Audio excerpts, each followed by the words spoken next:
See? I'm not gonna He hold was- that against him he was because that's an passionate easy today. callback. It's just like the easy rhetoric that they've learned to parrot. He doesn't really mean it, Kane. Trust me, he doesn't really mean it. He was just passionate. Promise. If I called your religion a mental disorder, would you say I was being hateful? No.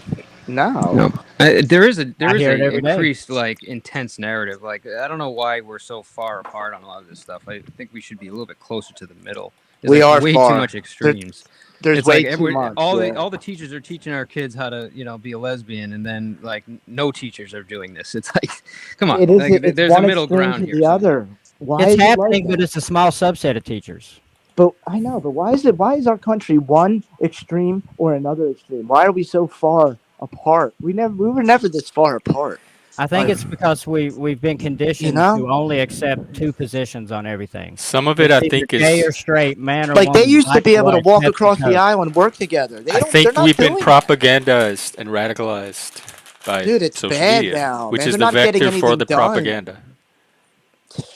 Man, it's not Well, getting it's anything strange done. that Well, it's they easier say- to have you distracted arguing with each other than to actually. Yeah, focus. Yeah, when it was just like 4 TV stations and Fox News, you could see the polarization start then, but there weren't as many vectors for it as there are today. I saw a report on Venezuela that is crazy to me, and it explained why all the Venezuelans are in our country right now. Why we see all this influx in immigration. I mean, those people are being. Oh, I didn't know persecuted. they were. It was Yeah, it's bad from in Venezuela. Man. Is it because of their election? It's because of the election and the guy not refusing to leave. This Nikolai. Because we didn't hear a peep about it. Like it was like this. Yeah. This what is it? Corrupt election or something, and it was in the news for like 3 days, and then nothing about it ever since. Yeah, but then all of a sudden we saw a quarter of their population come into our country, like, or almost a quarter. They came into a lot of our country and some of the other nearby countries. I mean, you but they almost all can't blame fled. them. No, I don't blame them. I would have left too, and that's the point about immigration. Like we used to be able to take in immigrants because we were the land of the free, and we helped people that were escaping asylum. And now, it's with immigration and everything. I mean, a lot of these people are just trying to escape Right, being but persecuted. dude, there's a process, and you can't like. I know you there's a can't process. negatively like I hurt know. a country just to take Second on other level people's process, problems. You yeah. have to do it in a certain But way. doesn't I understand that. Doesn't Venezuela have a large amount of oil reserves? Dude, they're sitting on one of the biggest oil reserves in the entire world, and they are that bad. This guy has taken over. He's turned the army on the people. I just want to say real quick. Check out So- Spike's. Check out Spike's late night streams, bro. They're banging. Chill as hell. Oh, are you Nice doing one music. tonight, Spike? Good stuff, man. Well, I Good don't know. stuff. They had an election. And the guy said that he won, but then they counted the votes, and the other guy had won 2-1 margin, and he won't relinquish power, and that's why. And he's not Spike's- he's Spike was targeting- saying Sorry, I something, guys. interrupted you to shout you out, bro. You were. It's you were bad. ready to say It's something? bad, bro. Thanks, No, Tom. you're good. And that's It's what all I'm good. I worried just wanted to about. say that. Chavez is a dictator. He took over. It used to be a presidency in Venezuela, and Chavez, I think, like 5 years ago, took over, and they basically now use the oil economy as their type of currency. Yeah, it was his hand-picked successor. He died, right? And then that was his success, like his hand-picked. No, it was That's a the guy takeover. right now that's not They refusing to literally leave. pulled a January 6th in Venezuela. Yeah, that's what happened exactly. So it's like a coup. What's going to happen if Trump wins and Kamala refuses to accept the results? Because this vice president has to accept Nah, the she'll results. accept them. No, they You think changed so? that. That's not good. They I don't see fixed that happening. I don't That see that. literally cannot happen anymore. I mean, I don't see it happening. Post January 6th, they defense- passed a law that got rid of all the ambiguity that they were trying to exploit on that day. So There's that is people that think hole January is 6th plugged. was They the can never So do is that there again. still a way to contest legitimately? Yes, legitimately, yes. There's still the senators is coming up and doing the contesting, but there's no ambiguity anymore as far as what the vice president's role in that situation is. They took him out of Do you it because they were threatening to hang him. Yeah, they're building that fence. Do you see that riot fence they're building around the White House? This enormous fence. They're Apparently building? the security Oh, I for didn't see January that. 6th coming up is going to be like That's Super Bowl level. insane. We got to build a riot So- fence in our No, country but listen, now. the whole thing friggin' happened. They Dude. were preparing for this January 6th, the What first the one, fuck? and Nancy Pelosi literally refused the protection that they were planning on. This Yep. was Yeah, a complete that's what I fucking heard. setup. And I heard then they let them there's right in. multiple, there's Oh, God. multiple yeah, please, dude. There's multiple the videos fuck of up. people that, dude, it's I in heard that. court that admitted they were in the FBI that were instigating in this fucking There were a lot peaceful of- I heard there were protest that turned into instigators. what Yep. it turned into. They opened the fucking doors. They didn't try to not let these guys in. Dude, Exactly. like, come on, man. Like for real, Trump did say some Trump handled the things. problem completely incorrectly. Like he My fucked up. my He conspiratorial should not have brain. done the fake electors. He shouldn't have sat there for 2 hours. Like we get it, he Agreed. fucked up. Yeah, but the you 2 hours cannot is you cannot bad. say that the other Yeah. side didn't want that to happen to make him look. The guy that hit her husband over here with the hammer got life in prison. Did you see that? Did he get life? Life. The guy that hit who? Who did he hit? Oh, the one that broke into their house and hit the husband with the hammer. Yeah. Oh, yeah, I that saw dude. Oh, Pelosi's husband. Yeah, Pelosi's Yeah. husband. My I didn't know that was what conspiratorial you were talking brain about. goes to, you Wow. know, they called those. He should get life, Mike, in my opinion. Fuck She that. called the security down. It's almost like they're trying to turn. He could have killed him with that hammer. into the new Tiananmen Square. Yeah, he So shoulda they knew got this life. was going to be an issue, and they said, no, don't set up the security. Like, come on, bro. This is the same lady that has a better trading record than Warren Buffett. Yeah, like what? And What's she your answer filmed to the whole that? That's thing. proven that she didn't. She didn't set up any security, bro. And Like, Nancy why? Pelosi's daughter was refused it. there filming a documentary. There's a lot of Is things that like not that hilarious? Very Nobody's seen the video of the guy from the FBI saying we're gonna charge the White House tomorrow, Yeah. and then the And rest that's of the why producers they- saying Yeah. Fed. You guys don't see that video? Yeah, Come yeah, on. that was awesome. Ray X. Capitol Police. And the he Capitol never got Police charged Department for was anything. overwhelmed, and then the DC police were told to stand down, not to come in and help. I mean, that's what Mr. P just said. No, I didn't say that, but that's true though.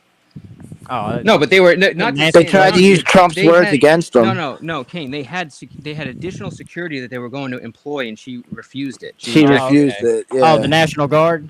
Yes. Okay. Yeah, they could have stopped that. Are you telling me they couldn't have stopped that? It was like 100 people, bro. Yeah, they encouraged it. You gonna tell me they couldn't have stopped that?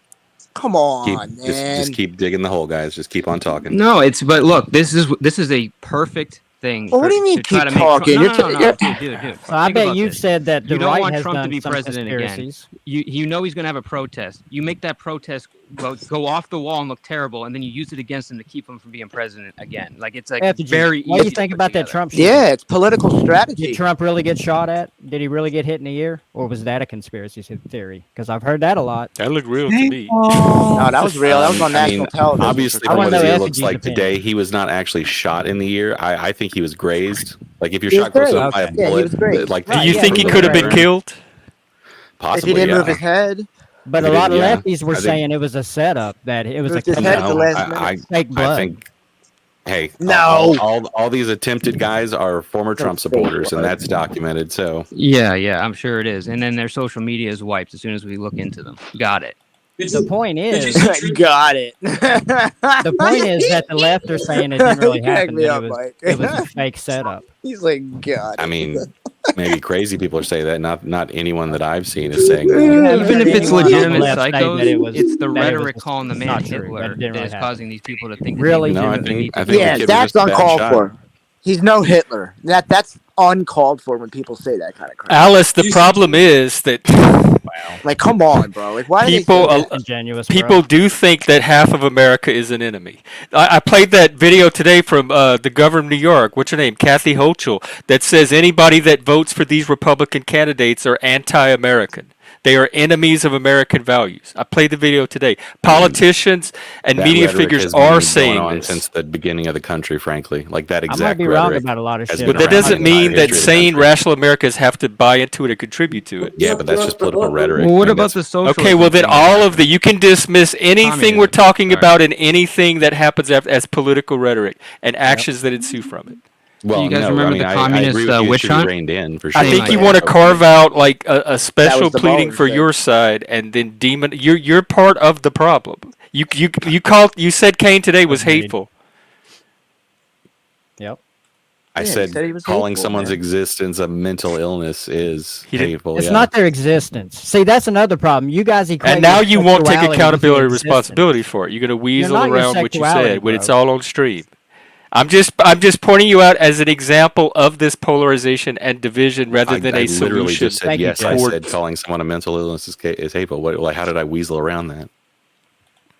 I guess you don't Well, understand when someone actually takes Be- accountability. Because you're portraying Go on, Kane as Jake. hateful, and he's one of your fellow Americans, and I don't think he's hateful. And so to portray him as hateful is divisive. The division is coming from you. just for his opinion. It's just his opinion. We don't hate you. We don't think you're hateful.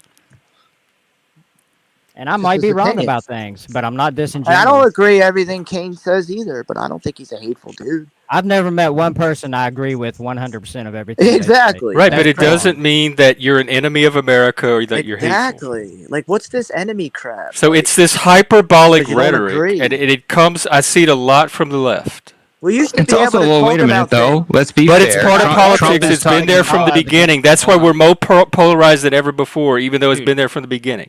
Trump If is Jack calling Marco for the had his way, enemy he would within. kick every So- Trump supporter out So of the calling country. trans people mental illness isn't, Yeah, I isn't remember that. hyperbolic or hateful. Well, that's a No, I medical honestly believe classification. it is a mental illness. It's The gender medical dysphoria is in the DSM-5. There's more legitimate claim to call it a mental illness than to call him hateful. Yeah, I mean, look, addiction is a mental illness. There's a lot of things that are mental illnesses, bro. It doesn't mean like Yeah. they're, they. I don't get why he get took sensitive offense. about this one Why did topic. he take offense to that? Okay, sure. Go ask trans people if they're okay with that, and I'll just leave it at that. Go ask them if they're okay with my opinion. I don't. Nobody's Being- calling him no, mentally just being called retarded. that. Just The go actual ask them. word- Are you okay with being called this? Does it make you feel good to be called this? Just go It's ask out them. of the Does norm, Jeff get though. upset about Is having it The not? phrase autism and being uses mental classified disorder as just to keep it. neurodivergent? I don't think so. Do I what? get called all kinds of things I don't like. I'm just pointing out the polarization and division and some of the sources of it I see on these panels every day. I don't think calling someone's opinion hateful is dehumanizing them. No, I think you I were think calling me calling hateful. someone's existence a mental illness I is don't dehumanizing them. think it contributes to a decrease What? in polarization. Yeah, That's you're my point. attacking him. You're That's my attacking. Why don't you just say it's wrong instead of hateful? Yeah, it wasn't right to say. I mean, why don't It's a instead of mean calling me thing. hateful, why don't You you just guys say are I'm being the wrong? My sensitive ones opinion's right now. wrong.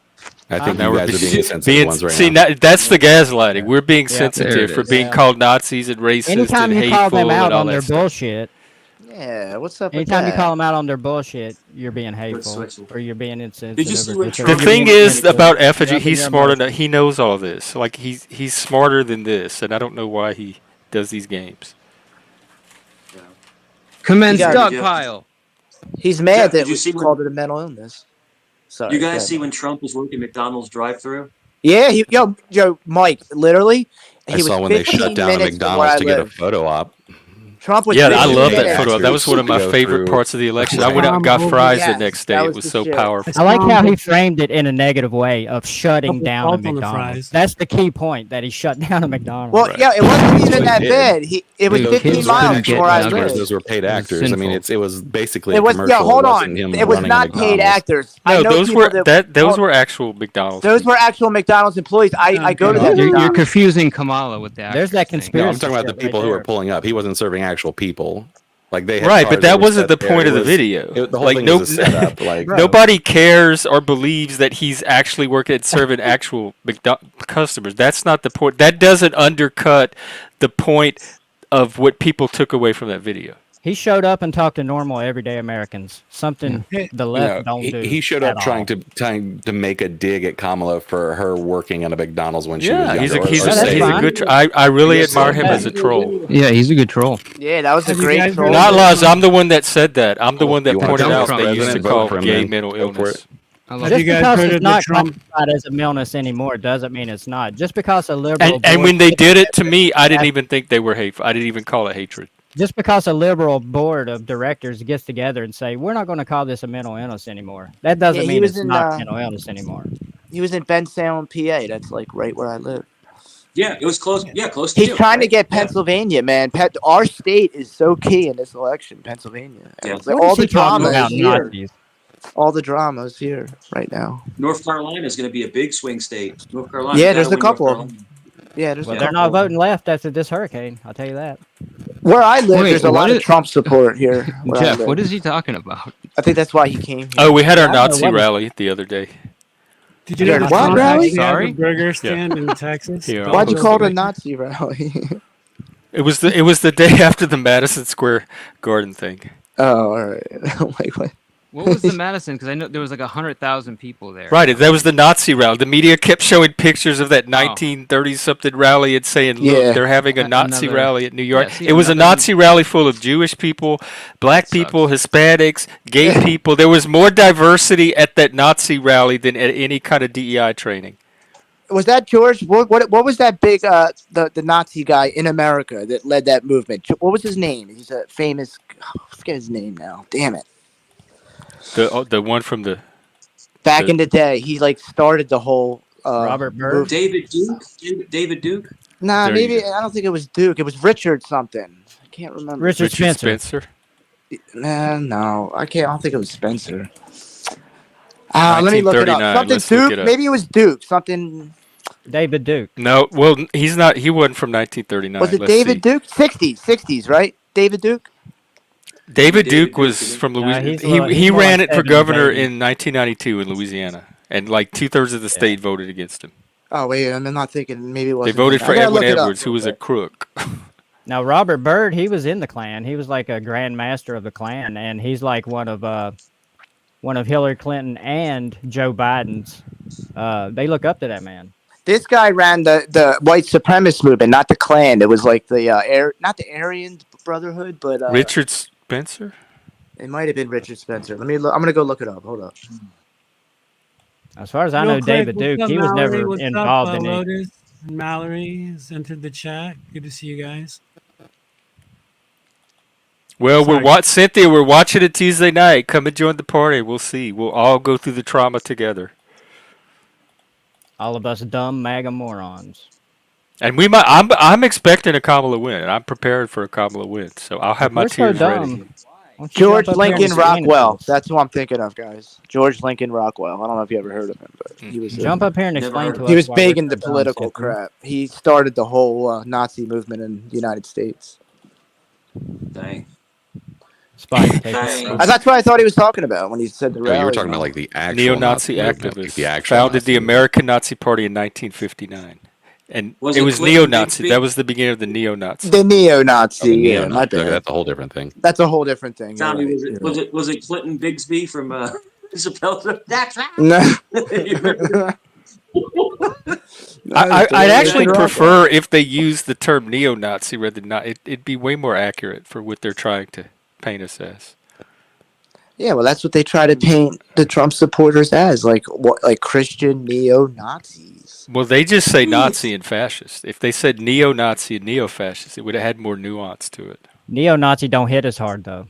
Right. Oh, I'm sorry. Because it's crazy. It's hyperbole. A former U.S. general comes out who actually worked in the Trump administration as his chief of staff comes out and calls him a fascist. But now I have to take shit from you guys for calling him a fascist? No, not He was anymore. fired, wasn't he? I didn't hear you call him a fascist today. I didn't give you shit for that. Oh no, I'm saying anyone shouldn't get shit for that. When a fucking I'm just US saying general neo-fascist comes out. would be more accurate. That's all I'm saying. If you want to be hyperbolical and say fascist for rhetorical effect, How is it that's what they hyperbolical do. anymore? I'm just saying I would take them more seriously if they said neo-fascist. When I hear fascist, I tune out. And when I hear Nazi, I tune out. If I heard neo-Nazi or neo-fascist, I would be like, oh, yeah, okay, I'm familiar with those movements. I know what those are in relation to actual Nazism and actual fascism. I could take that as a claim more seriously. Look at Spike. I'm just trying to help your side out. But if y'all don't want to No, fair enough. help, that's fine. Y'all could lose. It's like a stone Words kitty. matter. I know if that's your opinion. Words matter. That's great. It's That is funny. great. Why do you think Look at that Kamala's gonna win? That really bothered me. It's like I couldn't even. Well, like, dude, the believe- thing's tied right now. It looked like it was tied as far It as I shouldn't Because be I tied think the early woman voting thing is traditional and Democratic. It should actually she should be winning right now. She should be winning. You're right. Which means I think Trump will pull this out when election day comes. I mean, That's I what hope I it hope. does, but I think people are going to swing toward less chaos than more chaos. Either way it goes, I don't think the country is going to I think it's going to swing toward feminine values rather than masculine values. You really It's gonna think be she's going to win huge, too, Jeff. Jeff? Jeff, It's you gonna be always said she huge. was going to win, though. You always said that. When I first met you, you thought that. So. Yeah, But it's close. They say it's going to be a coin toss. We'll I don't see. think Yeah, the country's going to be destroyed no matter who. Dude, No, I I don't think. think I he think we'll should have like win. a little wave of unrest, Yeah, and then it'll yeah, play itself exactly. out, and we'll go It's back gotten to so being bad, bro. polarized Neither way, and it's going to be the chaotic. end of democracy. People can't Big want the huge. same. I don't think it will.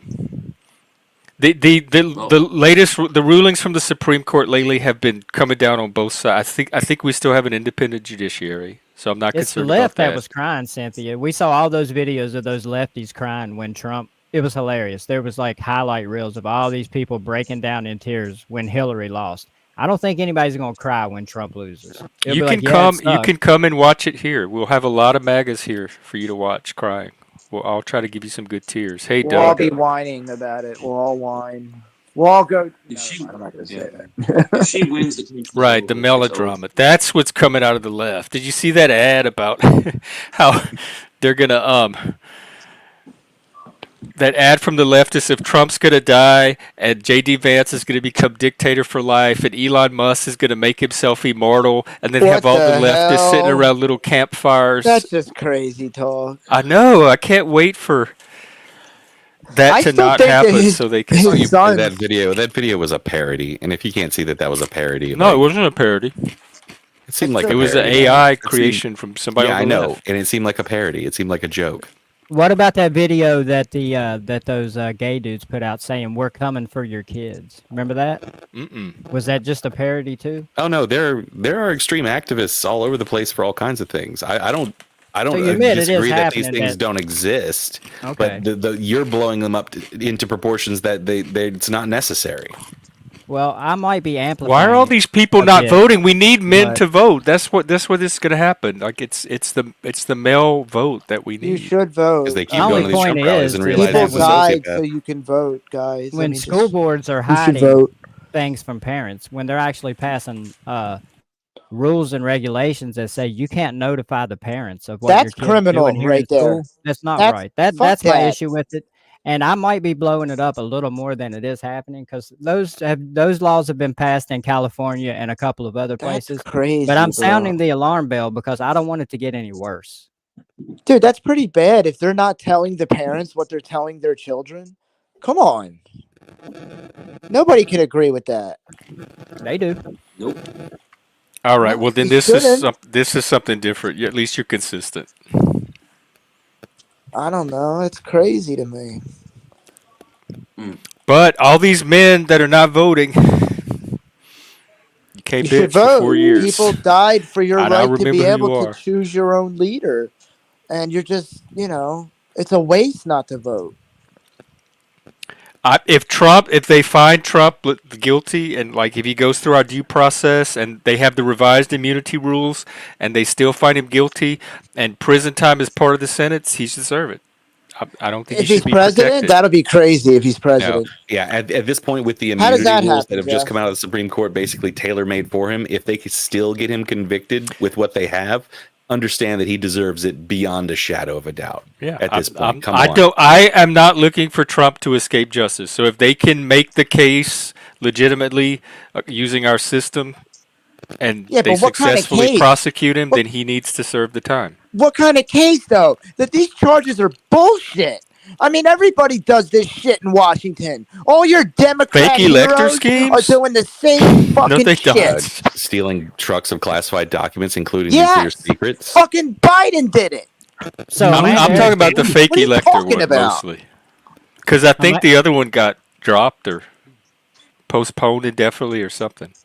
I was really more interested in the Mar-a-Lago one. That one that Biden would raise mishandled more the flags for documents. me than any of the others. Biden took classified documents and put them in his garage next to his Corvette when he was vice president. which he Exactly. It's doesn't- the same fucking Right, but time. it's not an equivalency. It was not the same as what Trump So did. both It is, Biden because- and because the Pence president found old can be documents that they classified. immediately Vice turned back president in without cannot. being Hold on, asked hold on, real as soon quick. as the Hold on, real scandal quick. happened. All right, hold on quick. Yeah, hold on. The vice president cannot declassify. The president can. So Yeah. that's Trump the did it when he difference. was president. No. They asked him for the I'm No. for Trump. They asked him for the documents, and he gave. them Well, a we hard don't time know back if he with shared it with permission. anybody, but the fact No, that but he he had had a it responsibility to at bring it back, Mar-a-Lago. and he didn't. And they asked him several times, I think, and then it was like an official like 1 or 2 time that they like actually filed paperwork saying, "Look, you need to return the documents," and he refused. Yeah, And why did he multiple times. refuse, Mike? What was the enemies reason- did what was Trump his share reasoning documents there? with? Yeah, What I'm enemies wondering. did Trump share documents with? We Since- don't know. We don't know. That's what I was know hoping that to Jared find out Kushner from got the paid trial. $2 billion by the Saudis, and we don't know for what. So So why didn't Yeah, Trump I give said the that was documents shady back? from day one. I said that was shady. $2 billion. What? Holy $2 billion. shit! That's See, not all insane, Trump dude. supporters just agree with everything he does. Yeah, like no, I think know. that. There's all kinds of fuck shit I going always on. disagreed with that. You don't bullshit. think that the whole shit with Biden that's going on with his son, there's not corruption there? I'm sure Trump's got some business things that happen there. I mean, come on, guys. It goes on both how sides. can you It does possibly go be on both corrupt with his sides. son when his son is being prosecuted by the DOJ constantly for years? Like now, he didn't tell him to And hold why off. isn't he in jail? If this Why were isn't he a in jail? corruption of power, he would have said, "Stay away from my son." He let the DOJ prosecute the guy. Yeah, because What are he's y'all gonna talking fucking about? You live in pardon a different him when he's out. reality. Dude, they can do everything they want to him, and he can pardon them on the way out. Come on. Do you think he's going to? I think that's what he's planning to do if he's ever 100%. found guilty. Would you be surprised if he doesn't? Yes. I would. I wouldn't. I'd be surprised if he lets his son go to prison. That's interesting. Let's look and see what he does. I would be like, His son was literally the middle guy for income for him. Like, come on. Yeah, he's not going to let his son go to prison. His son has a lot of info. Dude, he was bury smoking him. crack and banging hookers, and there's pictures of it. And then they dropped the case from Biden, not because he didn't do anything wrong, because he wasn't mentally fit to be prosecuted. He got What the caught fuck? on camera, bro. But he's not in office, so that don't have nothing to do with it. He never was in office. That's the crazy thing about this. We're talking about Trump's kids who are Right, literally see? in the heart of the government, getting enormous amounts of money from across the pond. Right, And we're right. sitting here with They Hunter found- Biden, So who's did- never so even did been a part of the Biden. government. Never So been did in the Biden. government. They Just found because cocaine in the Hunter lighter never room. had an official position doesn't mean he wasn't doing the same exact He thing. was doing the same He just shit. never had he didn't an trust official Hunter in the position. cabinet. That's how they get around This is just spinning a yarn. They found cocaine in the lighter room. Lotus, which one? It's hard to tell. There's like three speaking at the same time. He could be over there smoking crack rocks in Ukraine doing shady deals, and he'd be like, well, I mean, it's our president's son, but he doesn't hold an official That's office, so Kane. it's okay. That's Kane funny. has a southern That accent. logic. Tommy has the Italian accent. That is so Tommy's funny. the red. It's avatar. okay. Like the dude is literally getting prosecuted, and you guys are I like, know, he just but gets he's away not with all this shit. Wow, look, he No, I didn't say support his that. prosecution. I did not say he's getting away with it. What I'm saying is Biden is getting away with basically doing the same thing. Maybe not. But you're being as downplaying it, difficult. Effigy. But My what did bad, they B. do? They dropped the case because they say he wasn't mentally fit. Come on. He's the president of the United States. If he's not mentally fit, he should be removed from office. Yeah, like what the Craziest thing I've ever fuck? heard. 100. They literally had people guiding him around. It's a kangaroo justice system at this point. Did you see him bite the baby's leg? Yeah. Dude, I saw these kids dress up as the Secret Service, and then another God, you kid guys dressed just up like with a spun out Biden into crazy land uniform, and they were like guiding him around the neighborhood all night. It was We haven't said one hilarious, or two bro. Wait a minute, but what He part went is to crazy? Florida. He don't Wait, like hold her on, crazy. hold on. What part is crazy? There's a mother holding your child, Yeah, and what he part's bites crazy, the kid's Effigy? leg. Because He none of what bites you his said leg. about Ukraine and all that shit is in anywhere near proven. You're just spouting a conspiracy theory. Dude, that's all right. Hunter They Biden definitely is have pretty hot, I proven- have to say, proven but I that could they date a have income cocaine. going in Who's the illegally to Biden, big dude. who's That the has big been guy proven. then? All right, let me find the proof. No, then. I Who's the was big about guy? to say, how long is it going to take before one of you goes, "Who's the big guy?" And Tony gave it up. Big Tony, whoever that dude was. Who the fuck is Big Tony? Tony, he worked for them. He gave up. He was on the news. Oh He yeah, spilled the Tony beans. Babalucci or something. Yes, yeah, I forget Tony what the- Babalucci. Effigy, are you what the fuck his saying name is. Are you saying you don't think Joe Biden is the big guy he was referring to? You don't think Joe Biden was the big guy he was referring to? No, that's crazy. The big guy clearly isn't Biden. That's crazy. Effigy, was that you don't think that was year Joe was Biden? that? What year was that? I'm Tommy. the Tommy big Babalucci. guy. This I'm Tony asking, do you think Babalucci. big guy that he was referring to was Joe Biden or no? It is That's possible, hilarious. yes, Okay, so why is that crazy? Give me some lasagna over here. because you guys are assuming all of it's true. Who's Vinny Barbarino? No, I'm not assuming it's all true, dude. What I'm assuming is that it's bullshit that they dropped the case because of his mental ability. I don't know. That's The my dude was issue. on this. He went on the news saying this stuff, so I don't know. Tony Did he go to Manero. court You wanted two. Let me You get can't two. have I'll both. get two. Randy, You can't not be mentally fit to take a case and Yeah, I'll take not two. be mentally fit for the office. It can't be both. And the mentally fit thing you got from what? From the guy who did the interview? Like, do we No, have this is a documents to fact. say This is that? why the case was dismissed, dude. You can't like try to talk your way out of that. This is what actually happened. Are y'all still talking about the Hunter Biden? Yeah, that Ukraine. It was like a embezzling thing. He embezzled billions. Okay, so it says from They were actually 2013 getting to him on a 2018. gun law. That's what they were convicting him on, not the embezzlement part. Okay, but they were saying that. I mean, they tried to prove the embezzlement, right? From 2013 to 2018, Hunter Biden and his company brought in $11 million as his attorney and a board member with Ukrainian firm accused of bribery and his work with a Chinese businessman now accused of fraud. This is by NBC News. And it says that the document analysis, which don't show what he did to earn millions from his Chinese partners, raise questions about national security, business ethics, and potential legal exposure. So yeah, maybe it hasn't been proven, but it sure as hell should go in thank front you. of Stop right there. Shut the fuck up. Whoa, chill. Well, because it hasn't been proven. No, because you were about to go down the whole line of you just said that it wasn't proven, then you were going to give a whole shitload of butts about how you should believe it anyway. No, I'm saying it should be seen in a court of law. Just like they didn't, just like how So you don't think Pennsylvania. they did? You don't think just anyone like how looked at this after Pennsylvania- the Justice No, I don't Department think has they been did at up all. his ass for 2 or 3 years? You genuinely don't think that? You mean no, I don't. The politicized Justice Department, you mean? If You it don't was trust the politicized, do you Justice think Department? if it was politicized, do you think they would have prosecuted the son of the president? Not really. Huh? Thank you. Yeah, he would not have been prosecuted in any way, shape, or fashion if it was politicized, right? Yeah, because he's a I didn't hear diplomat. what you said. He has diplomatic protection. Calm down. I don't think they have Calm a down. choice, dude. I mean, when it's this much exposed, you can't he's just on the not edge. prosecute somebody. It's not that serious. Dude, do you have It's like just like when Pennsylvania changed their voting laws illegally, and another state sued them, which states have the right to do. The Supreme Court denied to hear the case. That's how they do this shit.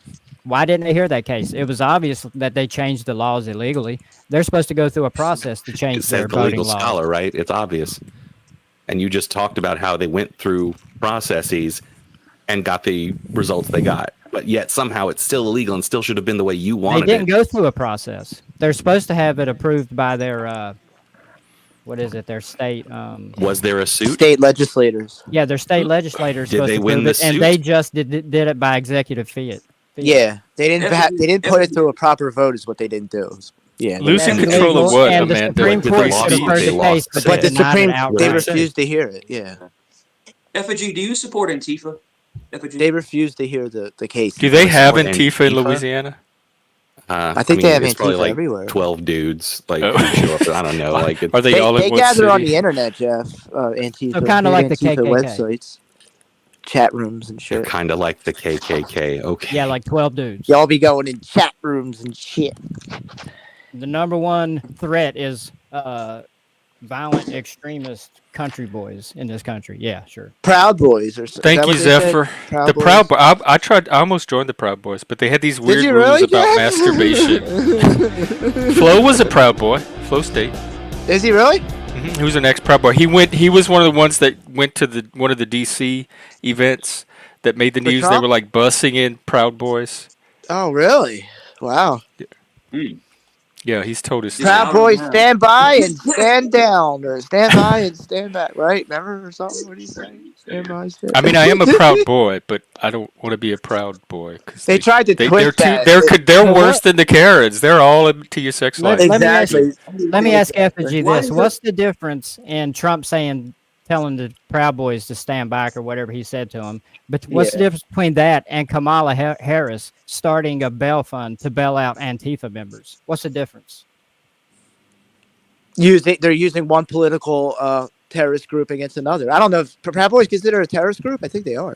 But how is it bad for some of Trump them to do literally that? tried but to nobody put And says the a Antifa word is government about also who were Kamala considered convicted a of Harris? terrorist seditious group. conspiracy. So yeah, I think we can call them at least adjacent to those kind of groups. Yeah, I think And they Antifa took would be over a federal similar. building, and she Mhm. bailed them out. She bailed them out on which thing? Each side has their own She group. started a fund to bail out Antifa members, people who were. Over which I incident? never though? heard this one. Let me look it up. I'm not Yeah. sure exactly the incident, but she Was it started. over She She started a wanted to fund, arrest parents for truant kids. but she started a fund to bail out Antifa members who were rioting. I just don't see a difference between her doing that and Trump telling these dudes to stand ready. I mean, what's the difference? Did Kamala bail out? You talking about during 2020? Yeah, during those 2020 riots. All right, they have a couple of sites that are doing fact checks. Snopes says mostly false. Newsweek Mostly false. did something on it. Yeah, let's find out the mostly part. What's That's how true? they She do. expressed support for a nonprofit called the Minnesota Freedom Fund, which pays criminal bail and immigration bonds, and encouraged her supporters to donate to it during the protest over Floyd's death. So she didn't start the fund, but there is a fund that does not necessarily protesters specifically, but that pays criminal bail and immigration bonds. Why is there a fund for that? And she did encourage people to donate. However, she did not donate to the nonprofit herself at any time. Okay. I was misinformed on that. I thought she started it. But either way, she's promoting it. I don't see the difference in her Seems to be a promoting trend that tonight, and doesn't it, Trump Kane? promoting, huh? Oh, on That your seems to be side a trend tonight. Isn't Proud Boys a Duran Duran song? That was Wild It Boys. is. You're right. No, he's right. Unless they did another one called Sorry, Proud guys. Boys. I will defer my Duran follow it. Duran knowledge to you. Do you guys know what size dress you wear? I'm just curious. To know That what would be a really big fucking dress for me. Duran influenced Jonathan Davis from Core. Really? Yeah, he was one of the ABBA biggest influenced Kurt influences. Cobain. He loved Duran. I don't Duran just make growing stuff up. I may get things wrong, and I don't Probably claim Kurt to Cobain, know too. everything. Duran was awesome. Bro. I do agree with Effigy about Googling and I getting more. appreciate that, Kane. That is a valuable, that is sage advice. Is it always You like correct? Abidjan? Is it always Well, correct? you would be you more have to correct than be the an right-wing intelligent partisan consumer site of you're getting shit information, from. and when you Google, you have to know like how to evaluate the information you're getting to add context and which sites you can trust, et cetera, et cetera. So there is things on your part you have to do to make sure you're getting the best context. But usually they do a pretty good job of putting what's up front, the most important information. And It's mostly like when you see a video, like I saw it on YouTube, or I saw I a wouldn't say the TikTok most video, or I saw important something on information. Twitter, that kind of stuff. Yeah. Most visited information, most trafficked. But like information, like actual historical information, Wikipedia, I mean, that stuff is all real good stuff to look There's at. also a site called Ground News, which I just discovered, and they rate news stories based on partisan bias, Yeah, and they try to those give are you good to very look at. balanced, a very balanced selection of stories. It's all good stuff, man. I'm gonna jump down, Jeff. Thanks for having me tonight. Salute, guys. Thank you, Tommy. We'll See you, Tommy. Maybe we'll see you on election day. Oh yeah, I'll be around. Bye. Salute. I'm guessing Tommy's a size 3. You said a size 8? Is that what you said? No, Tommy's probably a size 3 in a dress. He's petite. Oh my goodness. Size 5 maybe. I'm probably a size. I think they're all If odd you numbers. come I up think in I'm here thinking- intentionally lying, you don't know how to read people very well. That's what I'm saying. It's not. It's. I think it's lack of good faith. That's what when I'm talking about calling you hateful and accusing you of lying. I think it's just lack of good faith in general. And I think they could credit you with more good faith than they do. I can say 7 correct things and be wrong about one thing, and they call you a liar. Because it's It's they're not listening to understand. It's manipulation. Yep. Pushing They're their- playing pushing their rhetorical narrative. games, which I think is contributing to the polarization. I made it pretty clear, I started doing these panels to further my understanding of the world. I certainly don't know everything. I have my opinions. They're not always right, and I get wrong information. It happens. We all do. Not Laz, was it the title that stopped? That you stopped at the title. What I would do I would decide for yourself whether you should trust it or not by looking at the individual instances and then evaluating each one. I wouldn't just let the title be the reason you don't trust something. That seems intellectually just as lazy. Yeah, I try to check everything out and discard what I think is useless and keep what I think is true. It don't matter. Being who wrong says it, is you not can be your worst lying. enemy. Like being mistaken is not lying.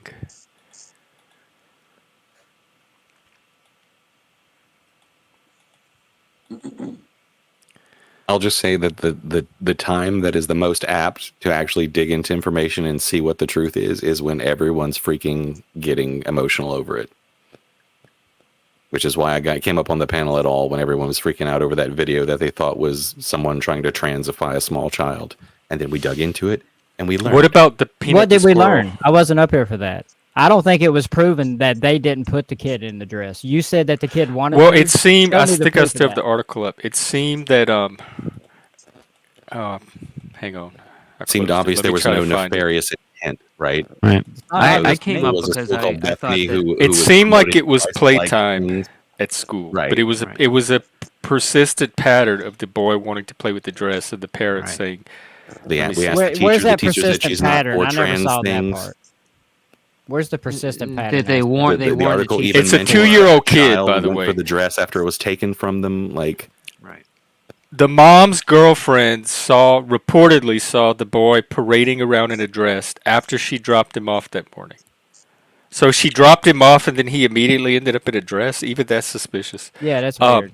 Why does he After even have saying access to goodbye, dresses? the girlfriend turned to look and saw that the 2-year-old was put. So she dropped him off, I guess, in the classroom, and then she turns to leave, and she turns around, and the boy's already putting on a dress. That's weird. And she came back in the classroom and took the dress off herself and told the teacher, "We don't do this." That She should've been says, the last "I'm a time it lesbian, but I don't want to push my son in any direction.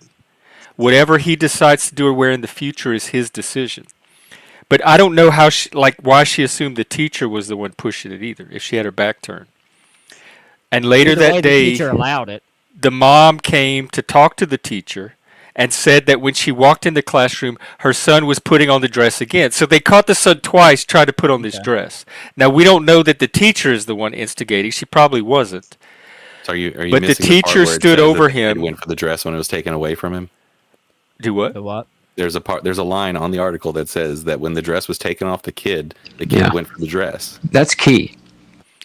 And she pulled the teacher aside and explained that she doesn't condone her son wearing a dress at school. The teacher should honor that. The teacher Yeah. laughed and said he's only 2. See, So why- like tried to justify. She's but not let's first honoring. She's cleanse not ourselves listening to of the the parent. idea That's that the first the dress mistake. is being Because put on when a your child. parent tells you, "I don't want my son in a dress," the appropriate response is not, "He's only 2." Yeah, exactly. And why is that teacher or She's babysitter, already whatever, setting up a battle with this parent over values that the parent has a complete 100% right to decide for her child, not the teacher. Why are So they the even teacher's giving- already defaulting to her own values instead of honoring the parent over something that falls outside of the sphere of education itself. And why are they giving the boys access to dresses anyway? That's what I was wondering. Like they have Well, like a probably box the with Dresses. costumes in It's it. probably just in a box of shit that they can play with and put on, like hats Well, it and. shouldn't be. So and he things. probably shows up. Oh, well, He's there 2 shouldn't years be. old. He Yeah, shows up at school every day. He runs to the We box need to and he lock gets up his the favorite dresses. dress. Can't let him have a dress. Yeah, why would you give boys access to dresses at school? It's No, weird. but then you It's start not boys, separating it's toys kids. for You gave all boys the and kids toys like for a shit. box of Give them costumes or Legos. shit. Legos. Why are you giving them dresses to play with, dude? That's weird. No, it's in a box. It's just for They all were the kids. considering it's a It Christian does say it's preschool, hard they're to know probably what there went on. for the fucking girls, So there's right? just a box of dresses sitting around everywhere you go. There's a box of dresses. No, it's probably just a box of shit that they can play costume Yeah. dress up with, and the dresses are there for the girls. Yeah, you ever take theater class? Everything's That's there. just weird to have at a preschool. Like it's anyway, weird. but It maybe seems like this is the modern age. indoctrination to me.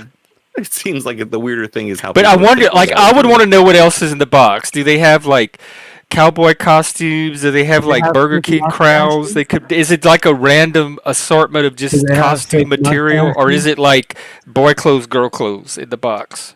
Listen, I and then the mean, wouldn't you alternative think if you is had a that you're box of gonna have costumes, you separate would boxes. include dresses for girls? Like, if they're playing I'm dress not. I'm up? not saying the dress doesn't belong there. I would just like to know more context around what's in the box. Why not Like, have is the it- boys' Is there box not and the girls' assuming box? malicious intent? That's the difference between us. I'm just not assuming malicious I'm intent. not assuming it either. I No, just well, I just some said of the us teacher definitely probably are. had nothing to do with the kid pulling the dress out. Don't let my Malicious daughter wear the intent fake is fostered by mustache. the school board itself.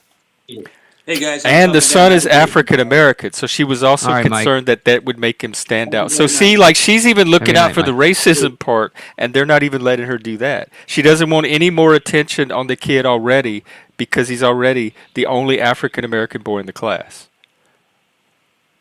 So they're dressing they're letting the African American boys dress up in dresses, kind of like the Hollywood ritual. Oh, they like Jesus. It says we encourage our children to play in a Christ-centered atmosphere. Didn't Jesus wear dresses that we hope will allow them to gain confidence and learn to interact with others in a positive way? Okay, it's already not meeting that goal. It's causing way more commotion for this kid than this goal that you're trying to achieve. I'm not saying our primary responsibility is to our children, and part of that is protecting their privacy. No, not at 2 years old. It's not. Your primary responsibility is to A, the parent, and B, your customer, because you're a fucking business, and the parent is your customer, not the This might child. be the wrong conversation altogether, right? It might be the fact that this kid wants this thing so bad that every time you take it from them, they throw an absolute tantrum.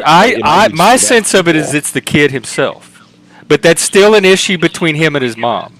Yeah. Sasquatch, what do you think about all this? I don't know, man. I kind of feel like saying that it's just a quote unquote random group of clothes in a classroom for kids seems a little disingenuous because the amount of lice running around in modern schools prohibits most of that stuff. I mean, let's be real about this. Let's not pie in the sky some particular aspect of it. I mean, good point. Just pragmatically, that's silly. I mean, like so much else. Or dress up in the article. It's all we can assume is that there were clothings or some kind of things there for the kids to have specifically for those purposes of play.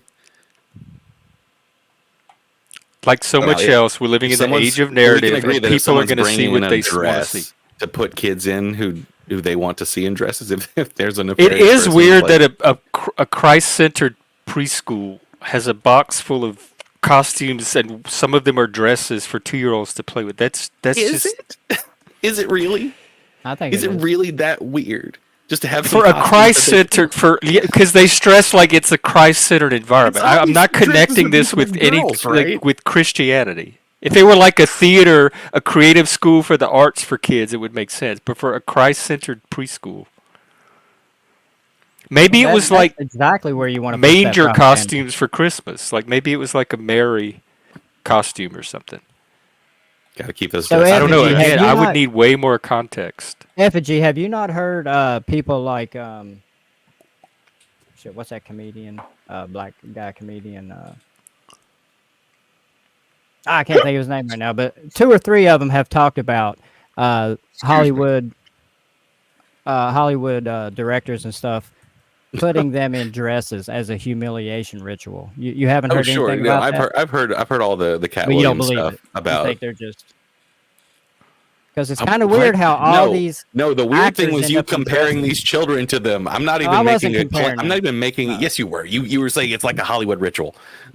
That was the weird thing to me. Like I wasn't even making. I'm not a saying they're statement directly connected, on all the but it's part of theories the about same that. overall push.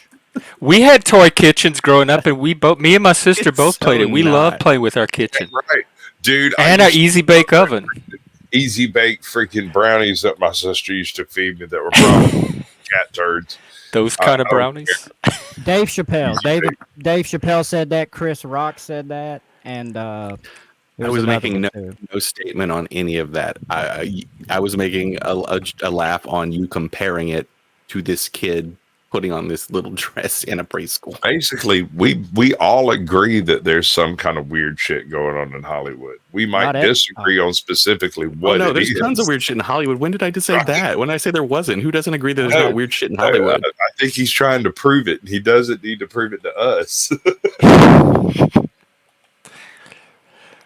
Right, all the kids played with each other's toys. Like we didn't have we had gendered toys, but all the kids played with them. But it wasn't a big deal. And it didn't make you that opposite sex just because you played with a gender toy. My sister had this makeup head doll where you could make her face up, and the boys would take it and like paint her all kind of crazy way. We love play with that thing. Then why are you? I'm so confused. Then why are you freaking out about a boy wearing a dress if you're okay I'm with not him? freaking. I'm freaking you, out Payne. about the teacher's different. relationship with the parent and her that different? encroaching herself into what should be the domain of the parent. I thought I made that clear over and over and over. Not about the kid in the dress, No, I'm about talking the to Payne. parent's wishes for her kid. Wearing a dress is different than playing with a Barbie doll. Really? Yeah, totally. It's not just like a gender preference having nothing to do with your actual physical It sexuality. doesn't. Even if that's what it is, it doesn't matter if that's not what the parent wants for the Yeah, my child. The child's contention 2 was- years old. That is her kid. That's my That's not the contention with teacher's it. kid. It's her kid. My contention with is not what they're doing. It's that the teachers are allowing it and they're hiding it from the parents. That is my main. That's the issue, gripe with it. hiding it from That's the my parents. issue with it. Well, Because in That's this my issue. example, there was no hiding at all. I don't They're just- think I just told you. I just showed you that article where they passed laws that say that the teachers can't even notify the parents that their kids are going by a different Well, gender. in then that's school. other That's example. I hiding. thought we're talking about this That's straight example. There was hiding no it. hiding it in this example. I know, but I'm talking about just the overall phenomenon that's happening. And they did go against the mother's wishes. The mother went in and said, "I don't want my kid in a dress," and it happened again. Well, The I mean, ultimate there- issue is there's parental always rights, push and that's a pull big between parental debate rights currently. and school things, right? There's always a push and pull on that. There's always has been, right? So there's always going to be contention. between It what was pretty parents want. stable for a while. It was pretty stable when I was coming up and when I was teaching. yeah, there but now was we got not a a whole lot of bunch of- controversy on a bunch what of parents parental. who In fact, don't the like their biggest kids issue having was getting identities, parents right? involved at all. Yeah, that's another good point. Like we're assuming that all these parents actually give a shit. Right. But also, I don't think the solution is to assume abuse. I don't think you assume that of anybody until they've demonstrated it. So to assume that you're protecting a kid from an abusive home when there's no indication of abuse is not the right answer either. Perhaps. I just think I think it's safe to assume that it is more likely that there's potential abuse if a child feels that they have to hide something from their parent.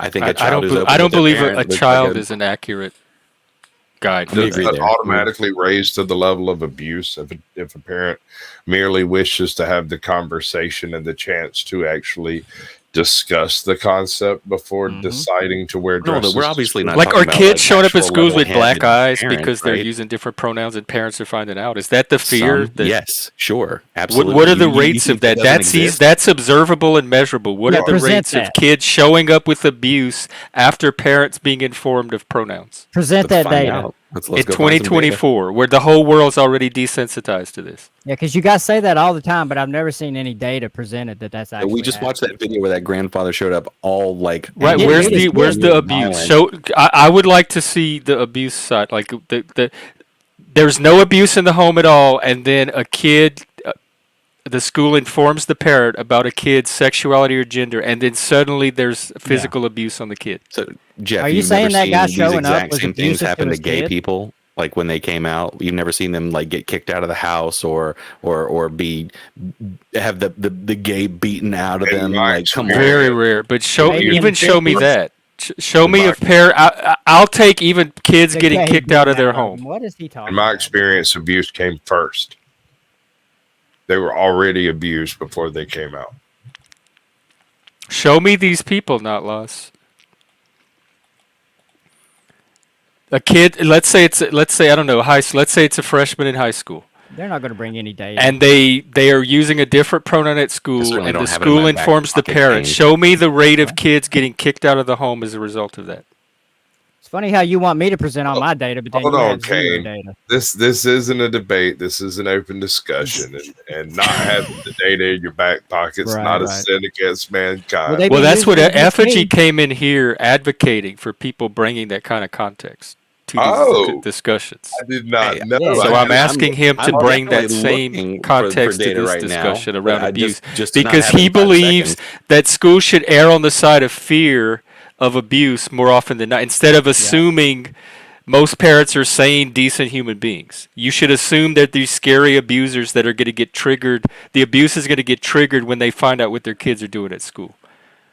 So Amanda said, and so you that- never couch things in a negative way, right? Hold on, Like what you brother. just did right there. So Hold on, animated. from my perspective, you want to make teachers proactively spy on kids and proactively tell parents about things without having interactions with them. Spying That on an entire kids. thing. You're supposed to I work didn't say each any of other. that. You It's talking not to an- Sasquatch? I didn't say that.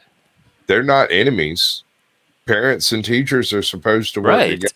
Raise Sure, but teachers don't children. care about half this shit. They to tell you the truth, most teachers don't give a shit about your pronouns, right? They don't give a shit. They're just trying to do their job. Then it shouldn't be a big deal to pass it on to the parent. That's if you truly don't give a shit, that's the easiest thing to do is pass it on to somebody else, and you're over. Your role in it is over. They do care.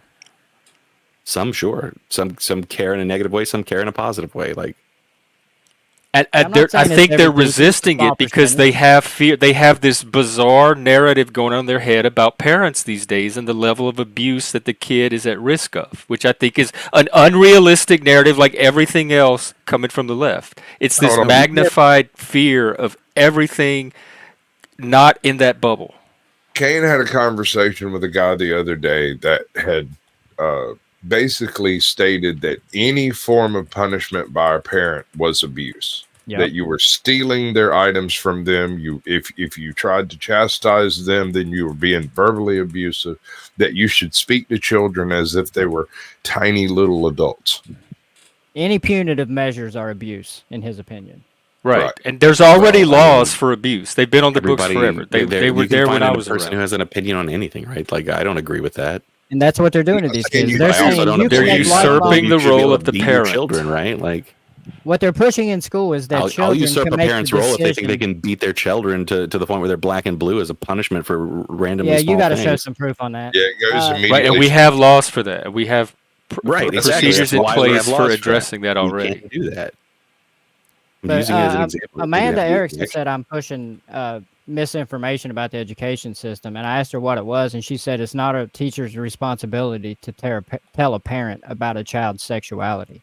Yes, it is. In some states, they are passing laws which is the teacher's responsibility. That's what we're talking about. The states where these laws Passing are laws, being so they have to passed. force the teachers to do it. So because they try to keep it hidden. But anyway, let me no, ask you. It's not their job. Like just the article that Kane even showed us, it ends with a teacher literally saying, and I quote, "I do not think that we are the right people to be having those conversations with a parent or guardian." But they can have them with the kids. Not true. Amanda and Zephyr, hey, welcome. Hey. Good evening. Well, it's kind of good morning at this point. Since I am an educator, a medically retired educator, due to my illness. Hey, Mr. P. By the way, Are you Amanda Erickson? I am. Okay. Nice to talk to you. There's a lot. Nice to talk to you. There's a lot of misinformation being thrown around up here. Hey, man. Hey, Mr. P. Good to see you. That I just want to clear up. There's this big, broad misconception that teachers are these devious human beings that sit around and at their desk and they're have their spiny little hands and they're trying to figure out how to indoctrinate children all day. I can tell you from my perspective in my state that Jeff is absolutely correct. We have laws on the books that say, hey, you have to report this. You are a mandated reporter. I literally know a teacher right now who is serving prison time, had their license taken because they failed to report. They're in an Arkansas state prison right now for 2 years. And Well, those laws are being changed. Wait, fail to report what? Yeah, in my state, Abuse. If you suspect abuse or sexual abuse or something, there's very specific things, and there's a whole process that you report through. Yeah, I don't There's disagree. certain people you tell, and then they And take we it from are there and they not contact. required to tell the parent at all, because if abuse is occurring, then let me just give you an example quickly. I had a student. Long story short, he came to school with what we found out was a broken rib from a parent. Come to find out through the investigation, they found out that the kid had multiple old fractures, okay? Had I told that parent that I was reporting them because I was mandated to by law, they probably would have beaten him with that extension cord again. Consequently, when they got to the home, the kid only had a blanket and a pillow in a room with nothing else. I could go on and on. I won't go into anything more than that. There are situations where actual abuse happens, y'all. I don't disagree with that, but my response to that is what the teacher should do if they believe that the parent is going to abuse their child over them using the pronoun of the opposite sex, they should contact CPS. They shouldn't hide it from the parents and use that other gender in school when they're not that gender. There's already reporting channels that are set. So like they would use the same channels they would use as a mandatory reporter. The question is if they suspect abuse because of the child's sexuality gets out to the parent, does that rise to the level of abuse that's mandated by these reporting requirements? No, I don't think it does. I don't think it does either. I think it blurs the category of what abuse is. Right. And you get into a situation where, okay, so you didn't come to school with a Band-Aid, so I'm going to have to report you. Right. Come That's on. excessive. Like, my kids are very self-reliant. Like, at kindergarten, Jazz would wake me up, and she'd have her backpack on. She'd be dressed. She was ready to go to school. No alarm, nothing. And she had her homework done, and her hair was brushed. That was my oldest. My oldest was born 45. Yeah, mine was like that too. And then I got the opposite one, who was very determined and very willful. Yeah, me too. I got one of each. I only got that And the one. second Sorry, one, I wish I would have the had the younger determined one. Yeah, the determined and very stubborn and willful one. Very much like me. And I deserved it, you know. But Hey yeah, Jeff, and if you turn off her echo cancellation and turn it back on, turn it back on, it'll. Okay, Zephyr, unmute, and I will try to tweak your setting. okay, sorry. All right. And what I'm trying to tell you is most school districts, depending on the state, have policies in place already that say, hey, you have to call the kid by the name that is on the school roster. So if their name is John Lee Smith, then when you call their name out and say, hey, is John here today? Can you raise your hand, John? That's the name you have to ask for. If they want to be called Jonetta, sorry. You have to call them John because Well, that that's is what the happening in a policy lot of says. states. The teachers do call them Jonetta or whatever. Right, that's what these and laws are. I realize that happens in some states. I do know that in my state they've taken it even further and said that teachers can be held criminally liable for calling a kid Jonetta, you know, because Sarah Huckabee Sanders wants to punish all of us. What's and the have us crime? What would be the incarcerated. crime? Well, in Canada, it's a crime if you don't call them Jonetta. That's the entire thing Jordan Peterson just got re-educated And for. that's just as crazy. It Yeah, is. They're well, both- ER nurses aren't allowed to hug a kid that is like say their parents were killed or something, and they were checking them out. They're not allowed to hug those kids. I could never do that job. Right. Yeah, it's gotten Never. so absurd. Like I had a student one time that had this really long name, and he said, "Hey, Miss E, just call me Day Day." I said, "Why Day Day?" He said, "Because that's what my grandmother calls me at home." I said, "Hey, then you got it." And so the next time I talked to the grandmother on the phone, I said, "Hey, is it okay if I call so-and-so Day Day?" She said, "Absolutely. That's what we call him at home. We don't call him by his formal name." That's part of the Well, that's distinction awesome. I was making That's all we're earlier. asking. No, there's a bit of a distinction here. There are some teachers, and yes, I'll even say as far as most teachers are perfectly acceptable teachers. They're normal people. They're just Agreed. doing the job, and they do it very well. There are the other activist teachers that are the ones that we're specifically discussing, I believe. Yes, I don't think yes. we're talking about teachers as a medium. I think we're talking about certain extreme cases. Right, and there are those. I will tell you that I've worked with some assholes before that I wonder how they even got a license and why they're even there. Well, my point is that it's acceptable for them to operate openly in schools now. Those extremists. Not that in we're all talking about. schools. Not in all No, schools. not in all They- schools. Not at all. You need to get that caveat, Kane, because you're trying to. Yeah, I'm working with him, Amanda. I'm trying to get his debating chops up to snuff.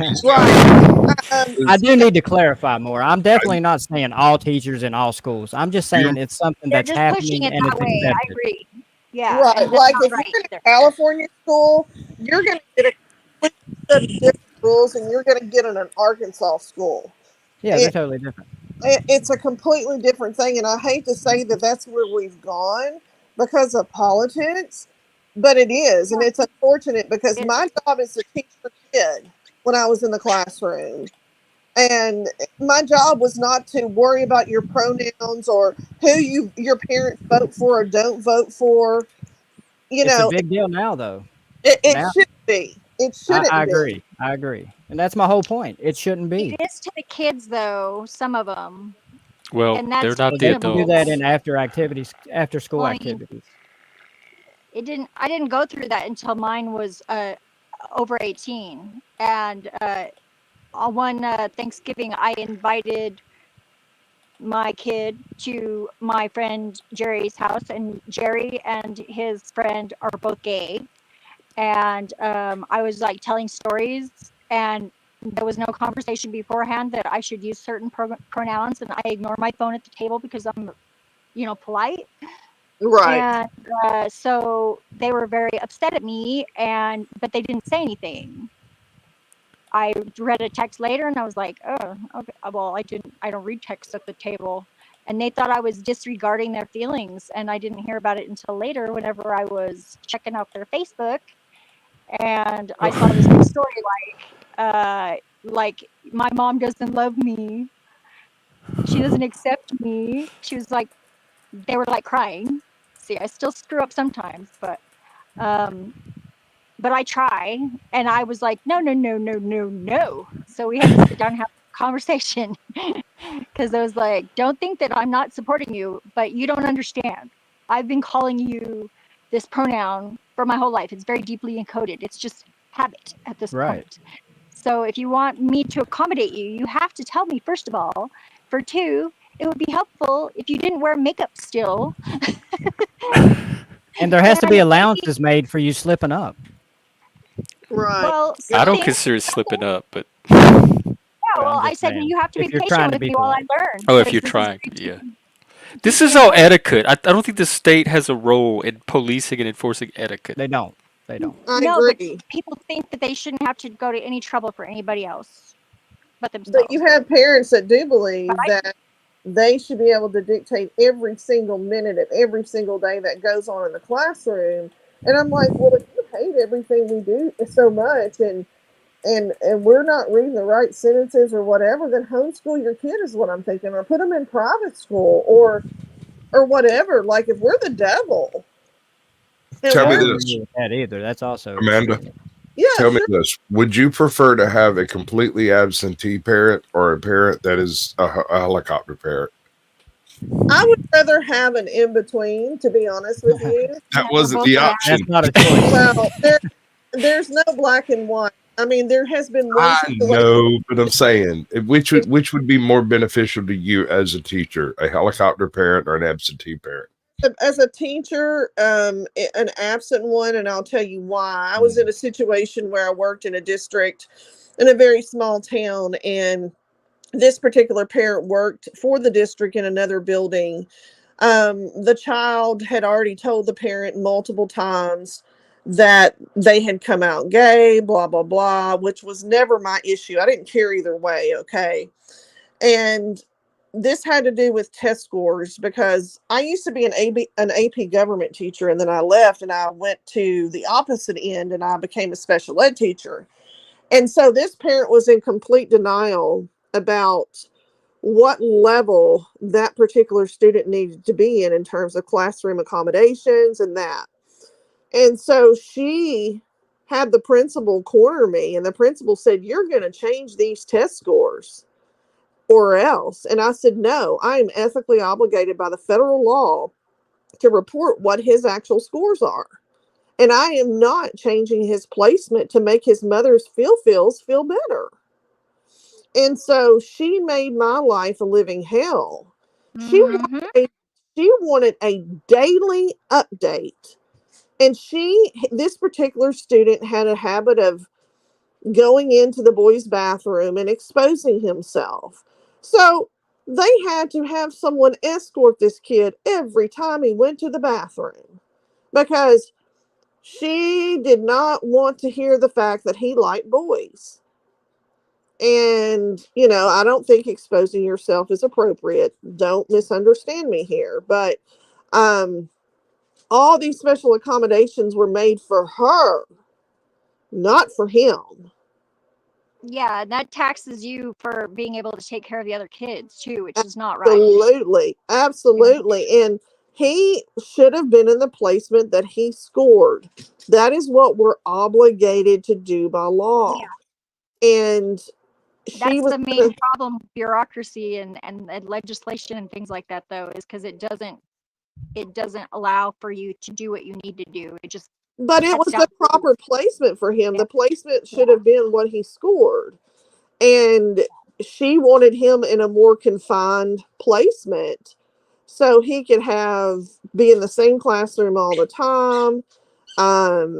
It was just a whole host of things, and it's a really sad situation. So you can call me evil if you want to, Alex.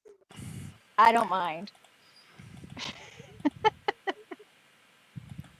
So I like all parents to be involved, but the reality is that not all of my parents wanted to be involved. I mean, I made sure that I had contact with all of them. I'm one of those different parents teachers where the parents all had my personal cell phone, and gave them the hours by which they could contact me. So there was no excuse for them not having accessibility to their child's special ed teacher. So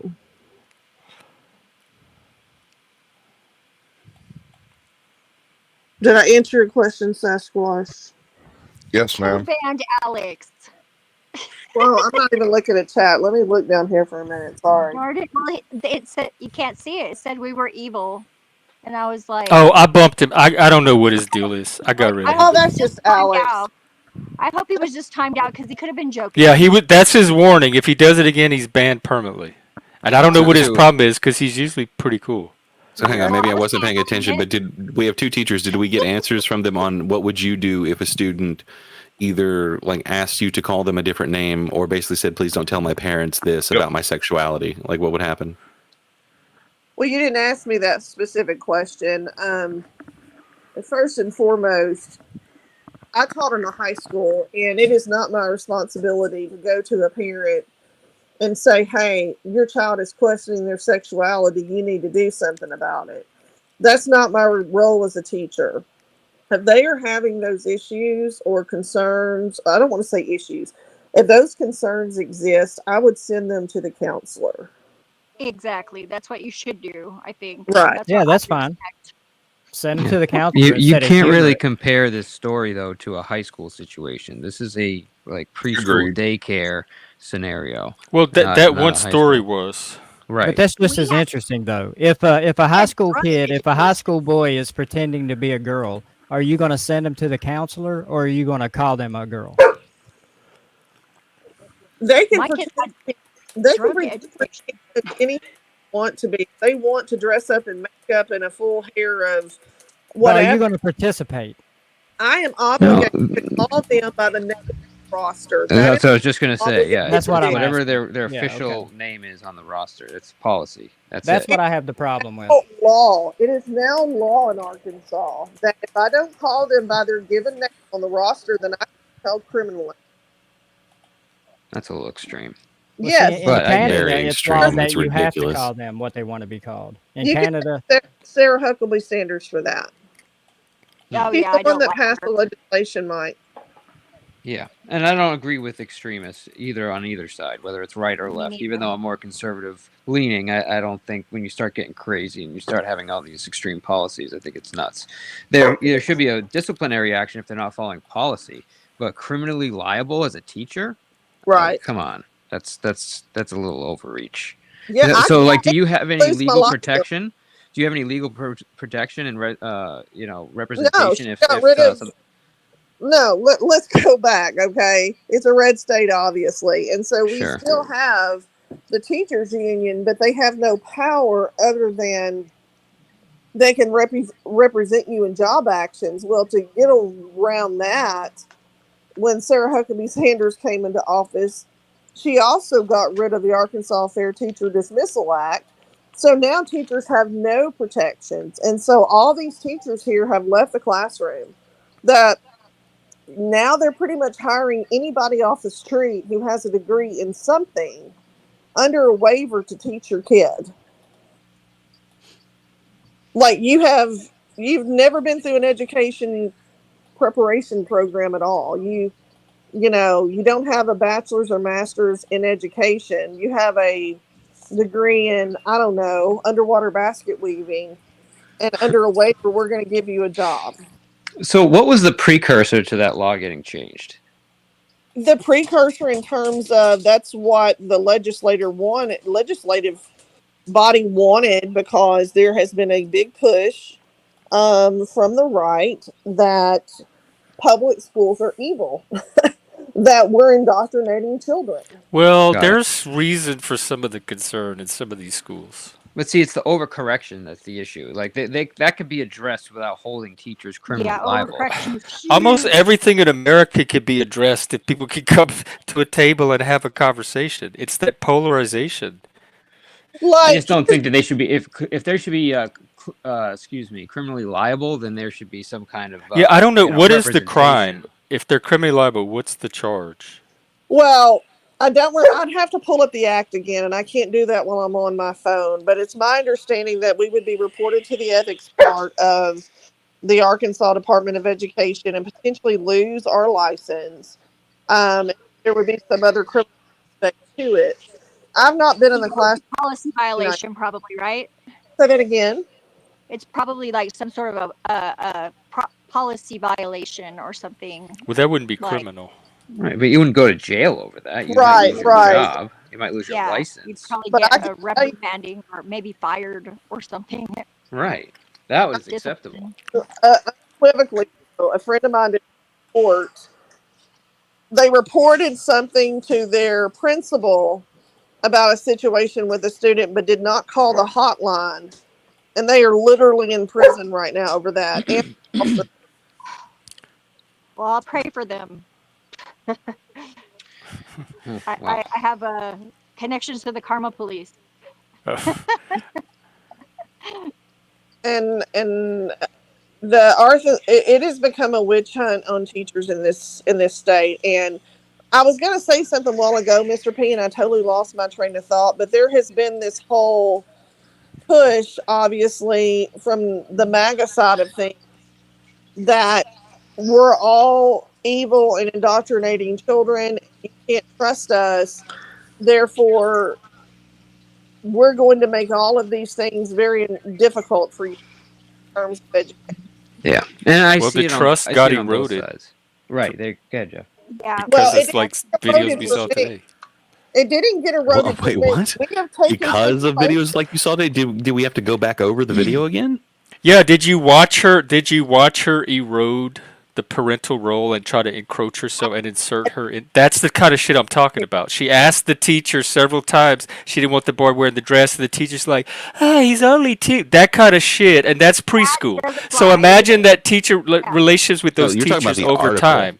Yes, the trust is going to video- get eroded in public schools when the teachers don't stay within the scope of their professional duties. Yeah. Which is When they what- try to overreach, that is going to erode trust. That is not an overreach. What are you It talking is about? an overreach. Going against the parents' wishes for her child is an overreach, and this was a private school. It's a business relationship, so it's bad business. Then Yeah, she should well, put her. unless they've legislated that that's the rules that the teacher has to follow, and they can't do anything about it. Well, here's the problem. I just don't want him gaslighting about why trust is getting eroded when we saw a clear example of it today. That's all I'm doing here. See the video number 1, but I will say this. Clearly, you guys don't know how the schools are set up. Somebody's got feedback, by the way. I'm echoing, and I don't know why. Might be me. Hang on. preschools are set up in centers. They have like an imaginary dress up area. They have a blocks area. They have a kitchen area. They have all these different areas. Kids learn best at that age through play with other children. Okay. It is not the same as a regular high school classroom. They are little kids. I'm not saying that the teacher should have surreptitiously just disregarded the parents' feelings, but what are you going to do? You're going to pull Johnny out every time he wants to go play dress up with his friends? She's going to take her to another school that honors her wishes because she's the customer. That's what any customer should do if they're not getting the service they pay for. Just not give him access to the dresses. Put him up to where he can't get to them. That's what she requested.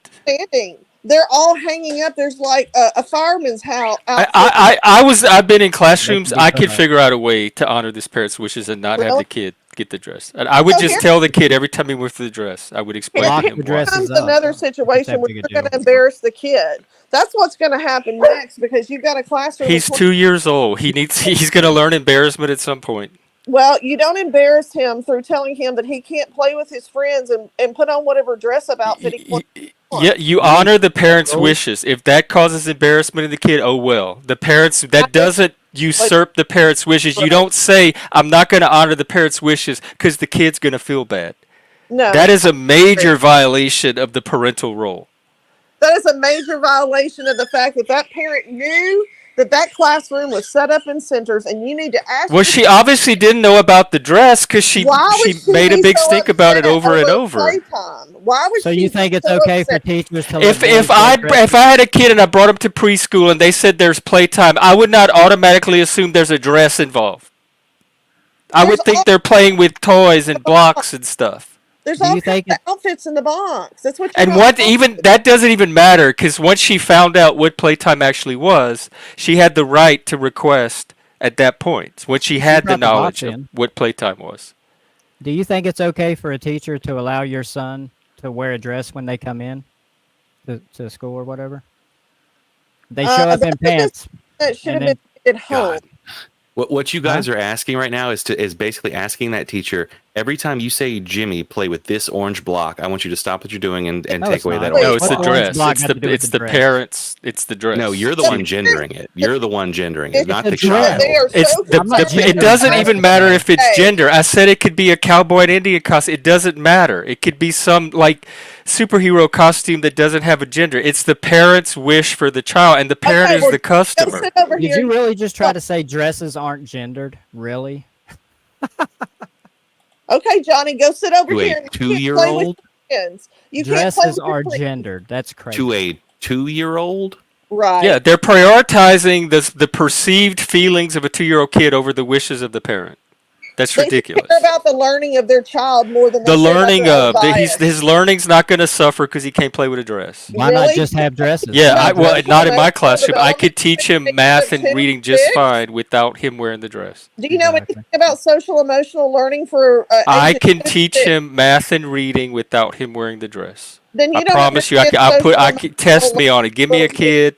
The dress doesn't need to be there. Is the dress part of the curriculum? If not, it doesn't even need to be in the class. You didn't listen to a fucking thing she said. You didn't listen to a thing she said.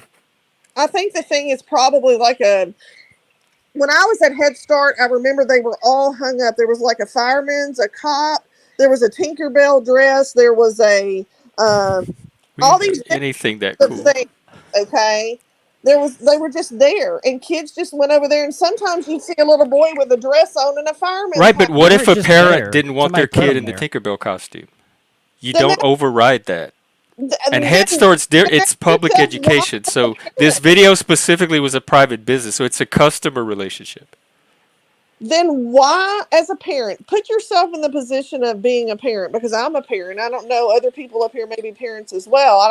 I don't want to assume that you're not, okay? Oh, I'm not. What I'm getting at is I have to ask myself, if my son was 2 years old and I came into the classroom and he's got a genie costume on and a freaking cop's hat, am I going to be that offended by it? It doesn't matter what you would do. This parent has the right to decide herself, to self-determine what she wants for a kid. She doesn't have to do it like you do it or any other parent does. Then I guess we pull Johnny out and we put him to the side. That's what she did. every time, and that is so embarrassing to that child, and Right. it's Oh such well. growth. Or the teacher could not bring dresses to class for the kids to wear. Right. I don't think it's anybody's role to protect kids from emotion. They're gonna have to learn all these emotions at some point. They come in kits, and then you get into a situation. That's that They don't helicopter just come. parenting She versus got like the 'em. They Gen don't X come. where it builds resilience. Then you get into Someone a had to situation bring that. Then you get into This a situation where is the child helicopter is singled parenting. What are you out. talking about? The kid is singled out, y'all. And then that becomes another issue because then she's going to complain to the headmaster, well, why is my child being singled out? Why can't they play with their friends? That will be the next complaint. That's They not could what just get happened. rid of the dresses. Easy fix all around. No And dresses. then we punish the females who want to play in Well, the how is that punishment? It goes by the individual wishes of the parent. You do what the parent wants with the child unless it has to do with education. I would not let a parent come in your classroom and tell you how to teach a kid. I would say, this is my job. I got this. You can help them with their homework. You can do whatever after school. But in the classroom, this is how I'm going to teach your kid. Outside of that, what they eat, what they wear, all that kind of stuff is determined by the parent. Those are parenting decisions. They carry over from the way the parent's raising the child in the home. Then That's if not a you teacher's are role. that, then guess what? We have the academic freedom in our classroom to teach children. We are there to teach children in a high school setting. When I was a high school teacher, I was never a preschool teacher for a very long time, and that was before I ever became a licensed teacher. And I'm telling you, the social emotional learning of a little kid is completely different. They learn I've been to a little play. kid. I've taught. You're not going to convince me that usurps the parent's wishes for the kid does not get to dictate how the parent makes decisions for the kids. That is the parent's role. kid Part ain't of the problem in dictating shit. society is that adults are not being adults. They're letting the kids and all these other people take them out of that role. Really? Yeah. Wow. Then your line of thought is so rigid. No, wait a minute. I don't think it's that. I think it's consistent. I don't think it's rigid. I would apply the same line of thinking to any situation involving this. So Montessori schools use. And I can say the same about yours. What makes yours flexible? I don't hear the flexibility in yours. Because they don't freak out over a kid wearing a dress. I mean, It doesn't matter. Parents have the right to decide what their kids do. Used to keep her little baby at home. This is a parental rights issue. This is a perfect example of how society is currently arguing for a restricting of parental rights and handing over some of the rights to people that are not parents. They are just like they're not happy with the current parameters on free speech or gun ownership. They're also not happy with the current parameters on parental rights. They want to they want to shift some of those rights to people that are not a parent, and I'm for keeping as many of the rights on the parent as possible, unless it's a specific domain like education. And this way of thinking is trying to erode that. Parents have rights only so far, and then people that are not parents can step in and erode those rights. I don't accept that. I'm trying to keep a norm that's been well established until now. I'm not the aberrant freak here trying to change things. I'm doing it the traditional way it's always been done. I'm taking the conservative position. So you have to advocate for a different position than that, because I have tradition to back me up. Well, I have tradition to back me up, and the fact that I have a license in pedagogy and a master's degree that says that I'm qualified to be there. And if you think you can do a better job, then you I are absolutely more than can. welcome That has nothing to do with what the parent your wants for her child child in out this situation, because this is not a pedagogical issue. That's the point I've been trying to very make this whole time. pedagogical. You're trying to It's shift it very into it's pedagogical. a social emotional learning, and that is one of the way they're breaking these categories by creating these fuzzy boundaries around what education actually is. Yep. Respectfully, you Education is academic education. It's not the teacher's job to socially, emotionally raise other people's kids. Really? Yes, really. Then I guess we should just get rid of all teachers then. This is the problem I'm talking No, they should about. teach academics, not do amateur social work and amateur parenting and decide how other parents should be raising their kids. They should stick to reading, writing, and arithmetic. Tell me what's part of pedagogy then, since you know so much. Don't Google it. Tell me right now. Not your sexual identity. Tell me. What was tell the me tell what's you part of what? pedagogy. What's the question? Tell me what's part of pedagogy. Then don't Google it. Tell me right now, since you know so much. I don't even understand what you're at. What's part of How you pedagogy? teach. You said it's not pedagogical. That's the same thing. Pedagogy is pedagogical. Yeah, I know what Tell it me means. what's The part of dress pedagogy issue then. does not fall under Yes, it does. academic teaching. No, Absolutely it it does. doesn't. You're And trying it's to in the shoehorn it literature. in there under It's the in concept of a social emotional learning, which is bullshit. Do I need to pull up all of the You can scholarly pull up whatever you want. That's not going to change my position that the parent has the right to decide what she And wants for her child child does in not that want to learn. situation because it has nothing to do with fucking academics. It has nothing to do with the way the child learns math or learns his ABCs or learns his numbers. That is a parent's, that falls under the domain of the parent to decide. She even explained that in the article of Jeff. why she makes that decision because she wants he's African American and she's concerned about him being singled out and she wants him to come to that on his own, not at school. Put their position Jeff, out there. do do parents decide what kids are punished over in schools? No, there's that. If Cool. they're I think punished, that answers it, right? in the schools I worked in, they had an entire department for discipline that handled all that. So if you had a problem with the kid, you sent him to one of the deans, and the deans were the ones that handled punishment. So they already had a system set up for school why discipline. is it okay for the this kid? parent This to is not a determine- punishment issue because the kid didn't do No, anything you to have be to punished. punish them, right? If for playing with normal kids to get that costume, you have But- to punish them for going for that costume. No. Jeff, you said you work in a Just deny them access to it. No, a competent teacher, even a competent adult, should be able to set a boundary on the dress without it being a punishment. If you have to make it into a punishment, you're just bad at your job. Yep.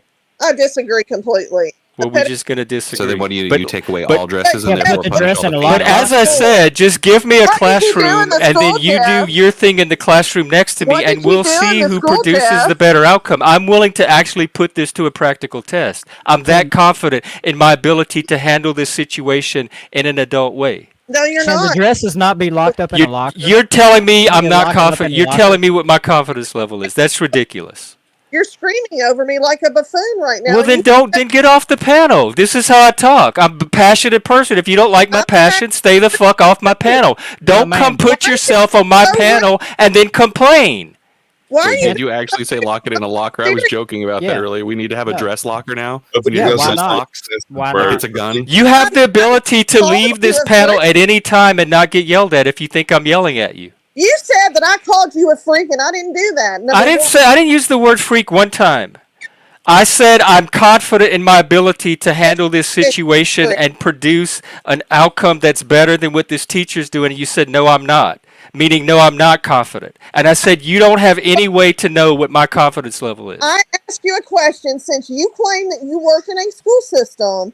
I asked what your position was, and can you tell me what pedagogy is without freaking Googling it? Those are two legitimate questions. Pedagogy is the art of teaching, the art of educating the children, the art and science of teaching the children. Reading, writing, in preschool, they're probably doing stuff like playing with blocks, coloring pictures, learning maybe ABCs and numbers, learning how to count, that kind of stuff. The dress has nothing to do with it. That was playtime. Not even education time. That was playtime. The Do you teacher know there's a herself line of- even acknowledged that it was playtime. There is a line of scholars that actually. I don't care because none of them You don't have, want none of the authority. scholars have any say in what that parent wants for her child. Appeal She to has the authority. absolute right to determine that. No Okay, scholar well, can take then that away from her. find another school that she, or maybe better yet, she should homeschool her child since she knows so much. But we've agreed. She knows that how she parents wants her don't kid raised, determine and every what parent kids has the get right to punished over. determine that. No, they don't. Every No, they house don't. on the You block agreed is that. going You to agreed. raise their kids It's a differently school. and make different choices of how they raise their kids. Then That's it's part not of the at home. diversity we have in America.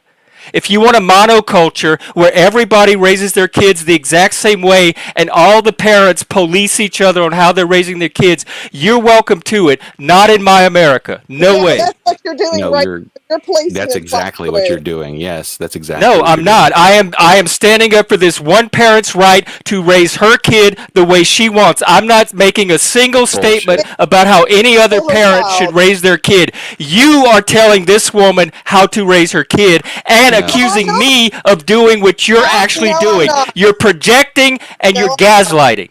You won't let anybody else talk, so go ahead. You can talk. Look, I'll go on mute. You can talk. Go ahead and keep screaming. Part of social emotional learning for little kids and part of pedagogy from ages 2 to 6 roughly is playtime. If you know anything about Montessori schools or any type of preschool setting, they have a time for play. Hello. Why does it have to involve dresses? The parent still gets to decide what her child does, even if it's play. She has a say in how the child plays. Let me finish. Okay, I thought You you were also finished. have Go time ahead. for academics. You also have time for going outside. You have all of these different aspects throughout the day. Number one, why is it fair to punish an entire classroom of children and take a dress out because mommy dearest somewhere in America has her fifis hurt over her? Who said anything about taking the dress out? Nobody said that. You're making an argument that nobody made. I said don't give. I just said don't give the boys access to the dresses. No, however you want to do it. You Just tell the kid he can't play with the dress. His mommy doesn't want him playing with the dress. That's it. It puts the authority on the parent. If he has a problem, that's who he could take it up with. There are many other things that children. It pulls the teacher out of the situation completely. 2-year-old. I mean, you are losing your mind over a 2-year-old. I'm not losing anything. It's not the 2-year-old. I've been the whole stream. I've had the same position the whole time. I haven't changed once. Rational Now decisions. you're starting the shaming issues. Yeah, this is the emotional manipulation of the bullshit that they do. No. She accused me of all kind of shit I wasn't doing. Emotional. You're just sitting there. You're sitting there basically saying. You're basically just sitting there saying that leave it to them to decide. It's a 2-year-old. Like we're not talking about whether or not Leave it to the parent to decide for her 2-year-old. Yes, I've been saying that the whole stream. I've never changed that one. I've never said anything different the whole stream.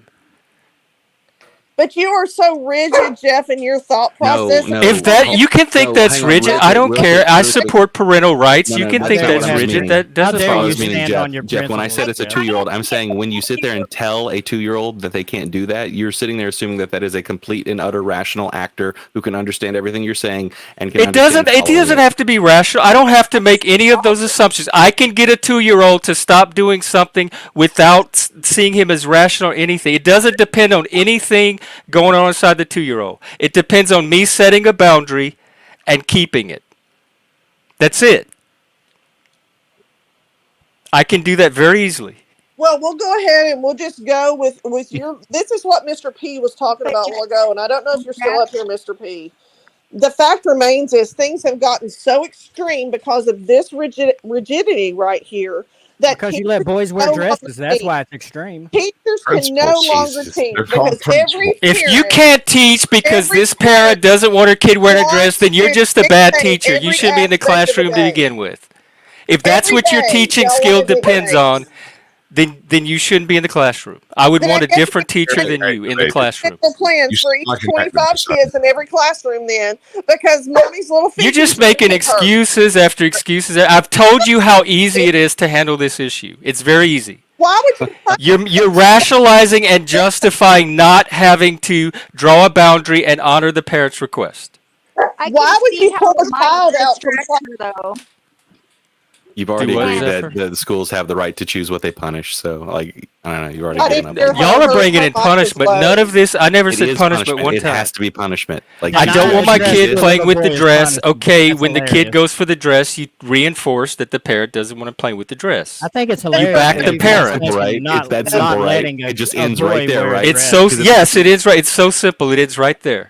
It's You don't crazy have that you kids, guys it's think obvious. it's punishment to not let a boy wear a dress. They're just they've gone all over the map with their arguments and their punishment, emotions not here. letting a boy But have I'm the one access out of to a control. No, and I'm yelling talking at about all what that. you have to do to a 2-year-old to make them not want to do the thing they want to do. I'm not making that 2-year-old do anything. I'm honoring the parents' wishes. You're necessarily saying that we have to make them. No, do that's something they don't you want to do. manipulating the narrative to make it try to appear what you're trying to make it Not sound. giving a child access to this, something no, is I'm not not talking about making them gendering do at anything. all. Like this is just about fucking kids. Like I'm not even talking about gendering or any shit like that. I didn't say anything about gendering. I said you're you're going to intentionally manipulating say the that you have narrative. to constantly do things that cause 2-year-olds to have tantrums, you're always going to have a fucking headache. Like it's just that simple. Do what, Do what? Sasquatch?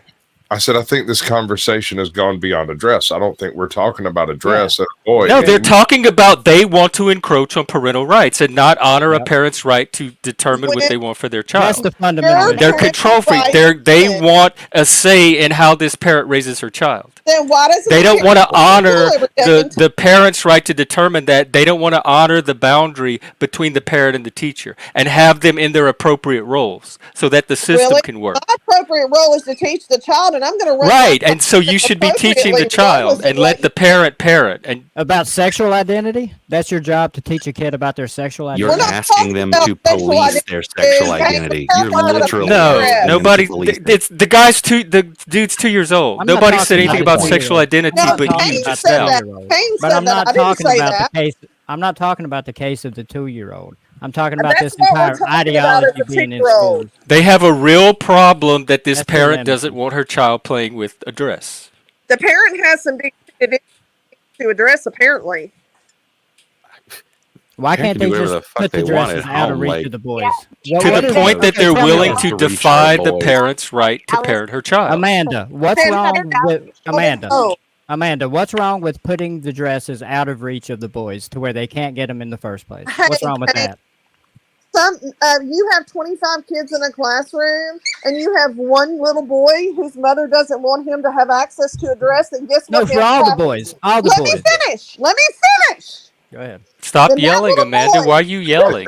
That little boy is going to be on a bench during playtime, or he's going to be in a station somewhere away from the dress-up stuff, and then she's going to get mad because her child is being singled out. I've seen it You're making this up. Okay, well, let me ask you this one then. You're just making up a scenario. Let me ask you this scenario. Let me ask you this. It's the truth. This hypothetical scenario is suddenly the truth. No, it's not hypothetical. I've lived The it. only person in the room who may have actually taught these aged children is making it up.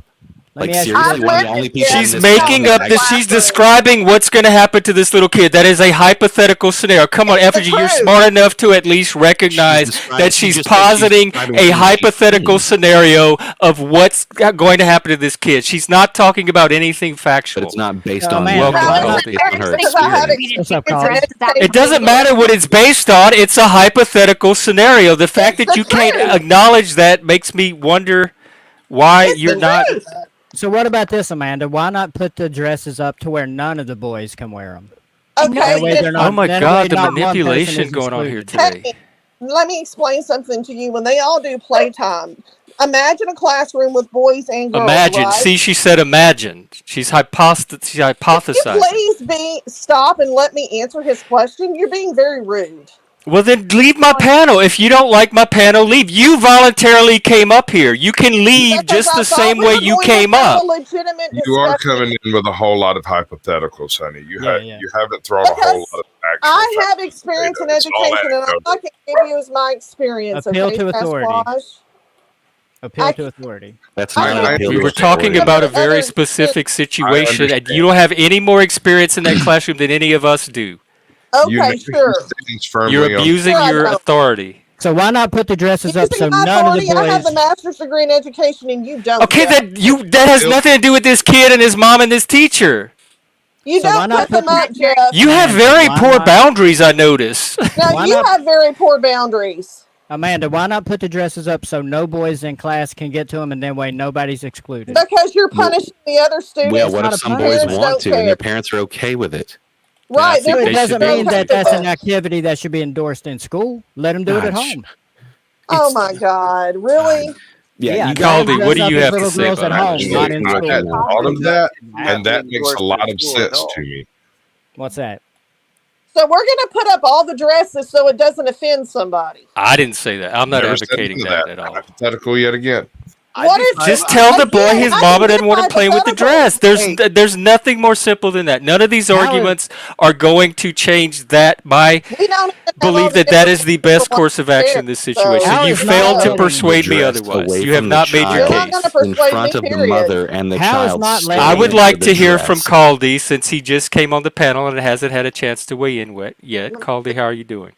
Hi, Caldy. Great, sir. How are you guys doing? Good. What's up? Have you been following the conversation? Just briefly. but Amanda is a teacher? I was a teacher. Yes, I have cancer now. Would you like to make fun of that? Go ahead. Oh, Nobody said that. That was so disingenuous of you. Wow. Nobody brought that up at all. You were being Claudia's a nice totally dude. manipulative right now. Claudia would never No, make I'm fun of not. something Most like Yes, people you. Nobody said anything about that, nor any of us on this panel were ever going to. You didn't know anything. That was a about completely disingenuous thing to say. Hold on, Jeff. be fair, Colby she was literally feeling just joined and knows nothing that has happened. Exactly. I He is literally, I don't know who completely you are. innocent in this case. Well, he jumped In into fact, the. most of these people, He I jumped don't into the know storm. chats. We're gonna take a moment, take a Well, breath. Jeff doesn't know I have cancer either, but go ahead, Caldy. Go ahead and ask your question. I'll be more than happy to try to answer it. Well, you got some fight in you, so I believe you can take it. I think you're gonna get over it because you definitely got some fight. Girl, I don't back down from nobody. I was in a war. Go ahead. And that's fine. Caldy, you have the floor, honey. Yeah, I think I got my answer. I'm good. Oh, do you have any thoughts or? No, Hallelujah. All That right. was easy.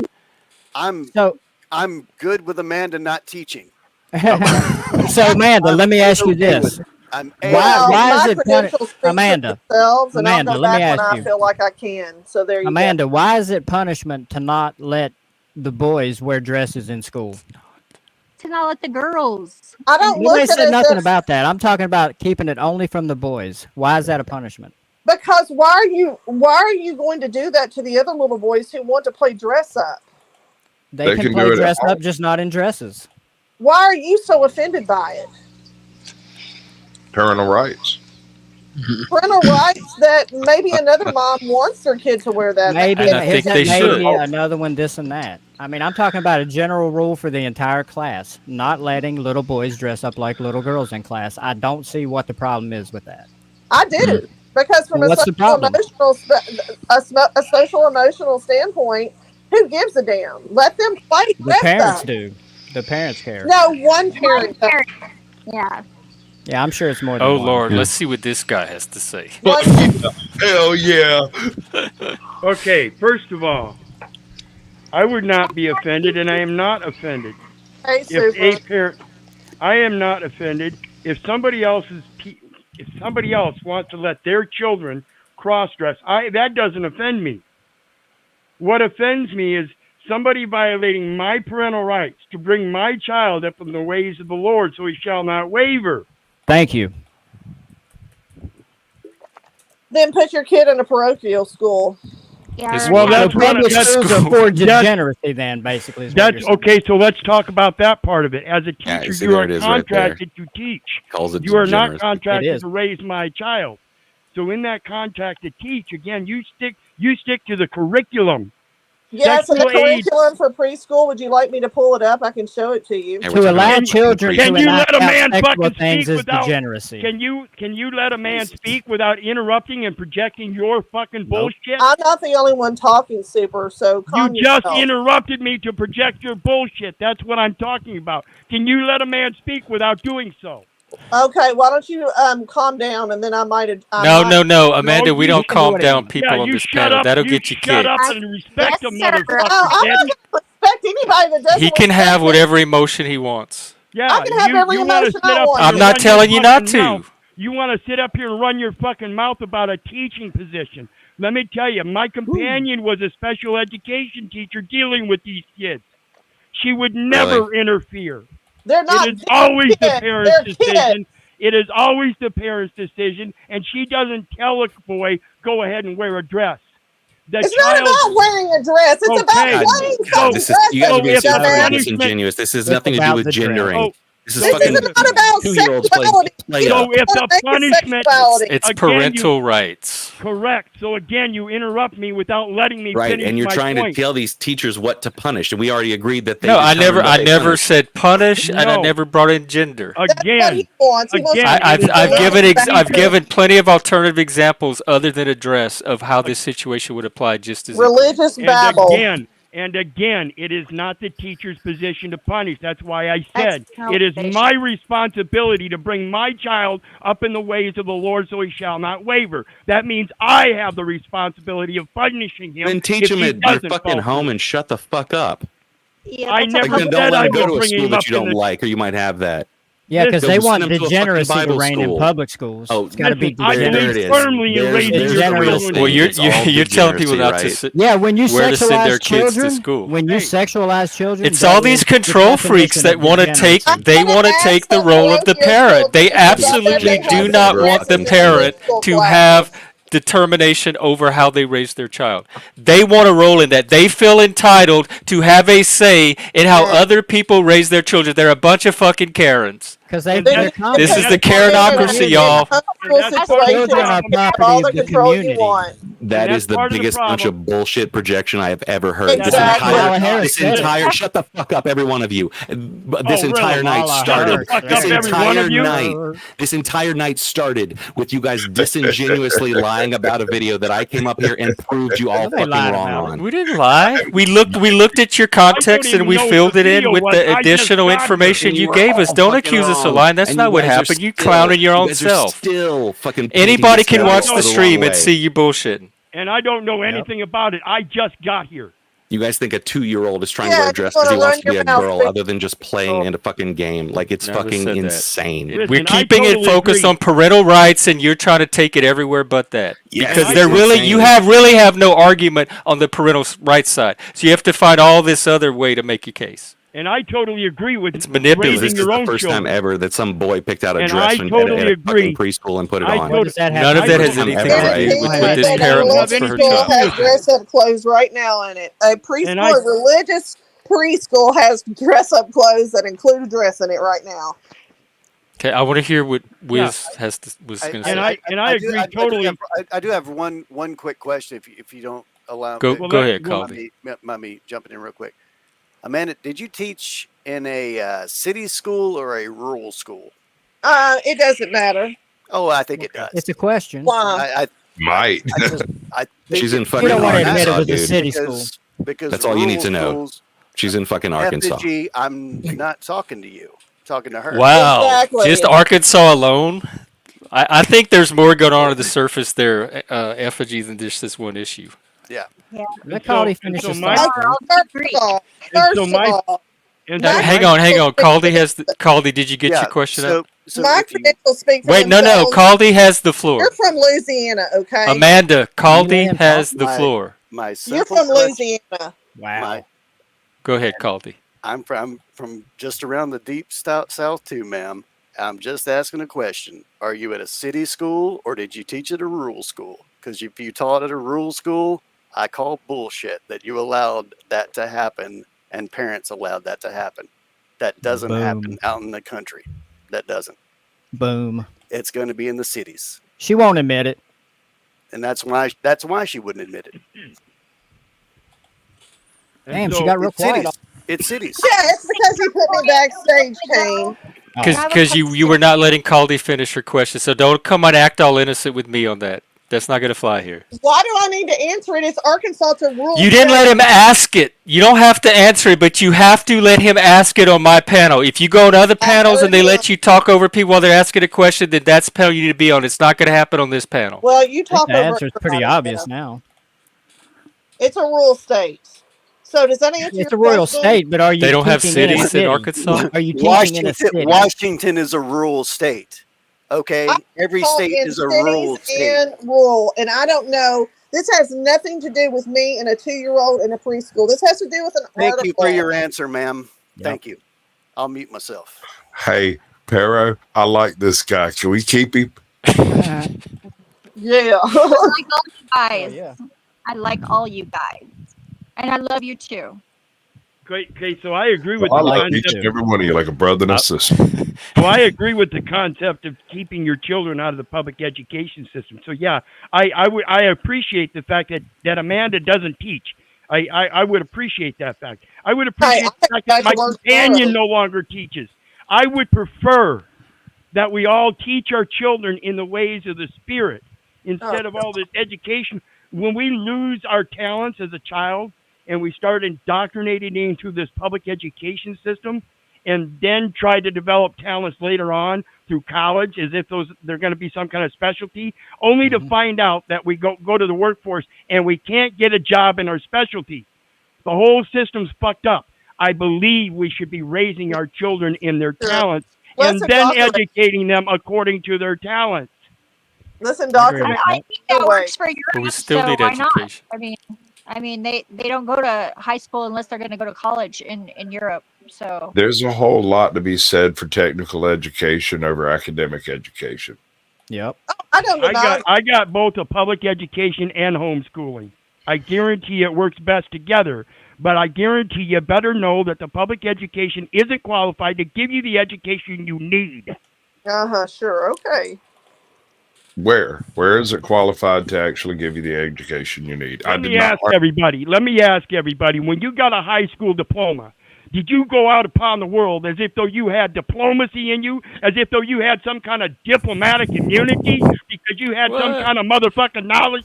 Praise God you didn't, because otherwise this world would be even more fucked We go to up. church tonight. They feel that way once they get their master's and doctorate What degrees. kind of though. They know stupid everything. entomological thing was that? Oh, yeah, you guys, the etymological part of it, that's beautiful. It's like you can't even speak on the matter unless you have a doctorate. Oh, really? yeah, I only went to one I never semester. went a day in school, and yet I'm up here speaking it, ain't I, bitch? No, I'm saying that's Going how they. outside, bro. That's how they think. He wants to indoctrinate everybody's children because you're a Hey, Christian. Zephyr, go You ahead. want What you us to saying? indoctrinate them like you. Not everybody believes what you believe, okay? All this over a That's true. That's parent true. that didn't want her kid to wear a I dress. really blew it up with that video, didn't I, Jeff? No, all this over a I didn't know kid that was putting on a My fucking dress. Like that's what Got I'm out of saying. the house. They both have jobs. Oh my God! And I let them wear whatever they wanted to school, and Good. there was never a problem. I'm proud of you. Anything they Yeah, wanted. I have no problem with that. That was your parental It was- wishes. Kids do that. It's parental rights. That's what we're covered talking about. property. Yeah. Congratulations. Yeah, and I Zephyr? mean, it was hard dropping my oldest off at kindergarten because she didn't even look back. Oh, Zephyr, you were ever waiting for go her to the look back and kindergarten miss class you. and tell them they couldn't Yeah, play? Oh. but I knew that she was going to be fine whenever she didn't, and that's part of my job as a parent, was to teach her to be independent. That's the whole point. I Right? think Because the largest part for public school, its primary purpose is to socialize children to be in a society, to be capable of getting along with each other, standing in a queue, filling out forms, making papers, writing, reading, that kind of stuff. I They don't did a think job the of point that. there is for social engineering. I think I they don't should see why te- dresses need to be involved in that. Yeah, I think Well, they should teach so legislate it. economics 101. They don't. This is, makes me want to put my head through Oh, a so wall. she Like, said what legislated. other female things do we need to take out, like in a playroom for 2-year-olds? Should I take out tiaras in You case just a boy said puts it's on a a He's female tiara? running thing. with some wild, like, He just said Well, it's a no. female thing. You just said why do right. we need to take female Yeah, let's things out? And then he all accused boys us go of play gender. You're the one. outside You're the because one We're who not thinks saying that take these the gendered female things things out. cannot We're go on saying boys, right? You're That literally was saying like you saying- can't do it because You it's did gendered, good with right? that. And to be So, like, that is not whatever. my position. So that is Not a either. Kane. That's Kane. Yeah, I'm I just think So they saying- is should it? go No, I'm with saying if you're that. consistent, or would you freak out just as much if a boy went out, a 2-year-old boy went off and put on a tiara? Nope, Like I wouldn't. Even if it was my boy, who cares? because I know that denying kids parents of care. things makes them Just want 'cause them you more. don't- No, That but doesn't would matter. you like would you would tell that person like police this child so that they never touch anything that is gendered for females?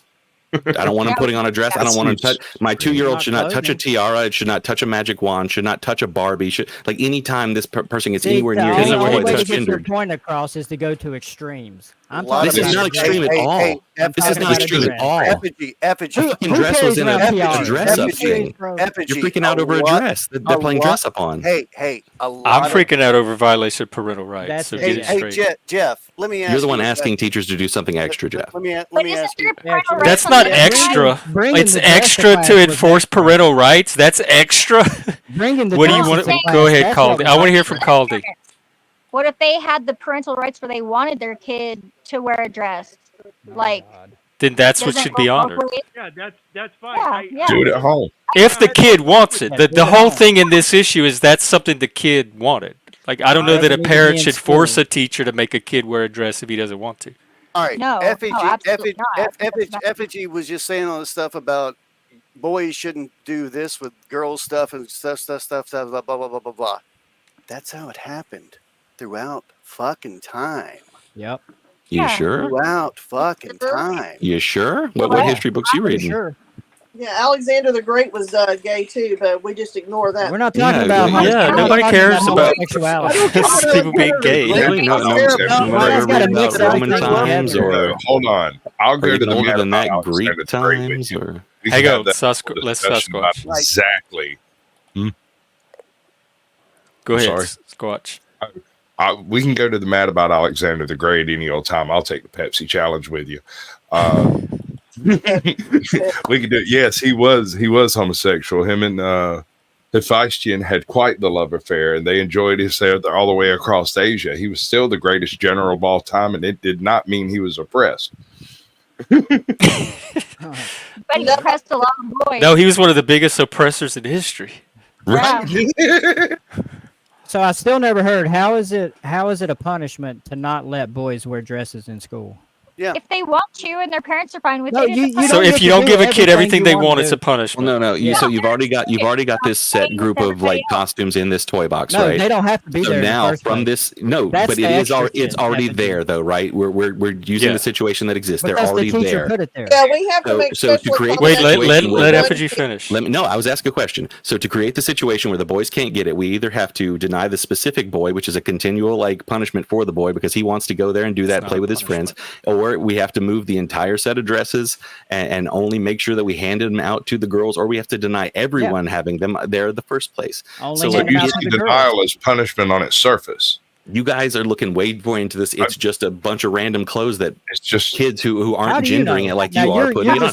Right, but you're overlooking the parental rights aspect of it, which is what most of us argue. So you're really poor at listening to the actual issue that most of us are concerned about. You're hijacking it with your own version of stuff we're not even saying. It has nothing to do with the dress. It has nothing to do with anything other than the fact that an individual child, right, was multiple times in a dress when the parent had asked them not to allow this to be a thing. Now, if you want them to wear a dress, let them do it at home. If they end up wearing a dress at school and you don't have a problem with it, it's not an issue. You're talking about a difference between things that are an issue and things that are a non-issue and calling the non-issue punishment. And I don't understand that. I think it creates entitlement, though. The kid wasn't put in a dress, right? The kid was not put in the dress. Wait, I want to hear Zephyr about the entitlement. Right? I think it creates an environment of entitlement because the parent, if it is their responsibility, then they should be better at choosing the school that their kid is going to, or they should, legislate it on their side. That works for private school, like this preschool, but I don't know if it would work for public schools because there's not always the option. Probably would. I mean, I guess you could homeschool. That's denying choice to the lower income. Yeah, you always have a right of contract, and you can place a contract. Well, here they have vouchers and stipulate. But yeah, if the option is to put the kid in some other classroom, that might be the best solution. Yeah, that's what they did here. They have vouchers, and you can take your kid. There's a certain amount of vouchers. What happens when the vouchers run out?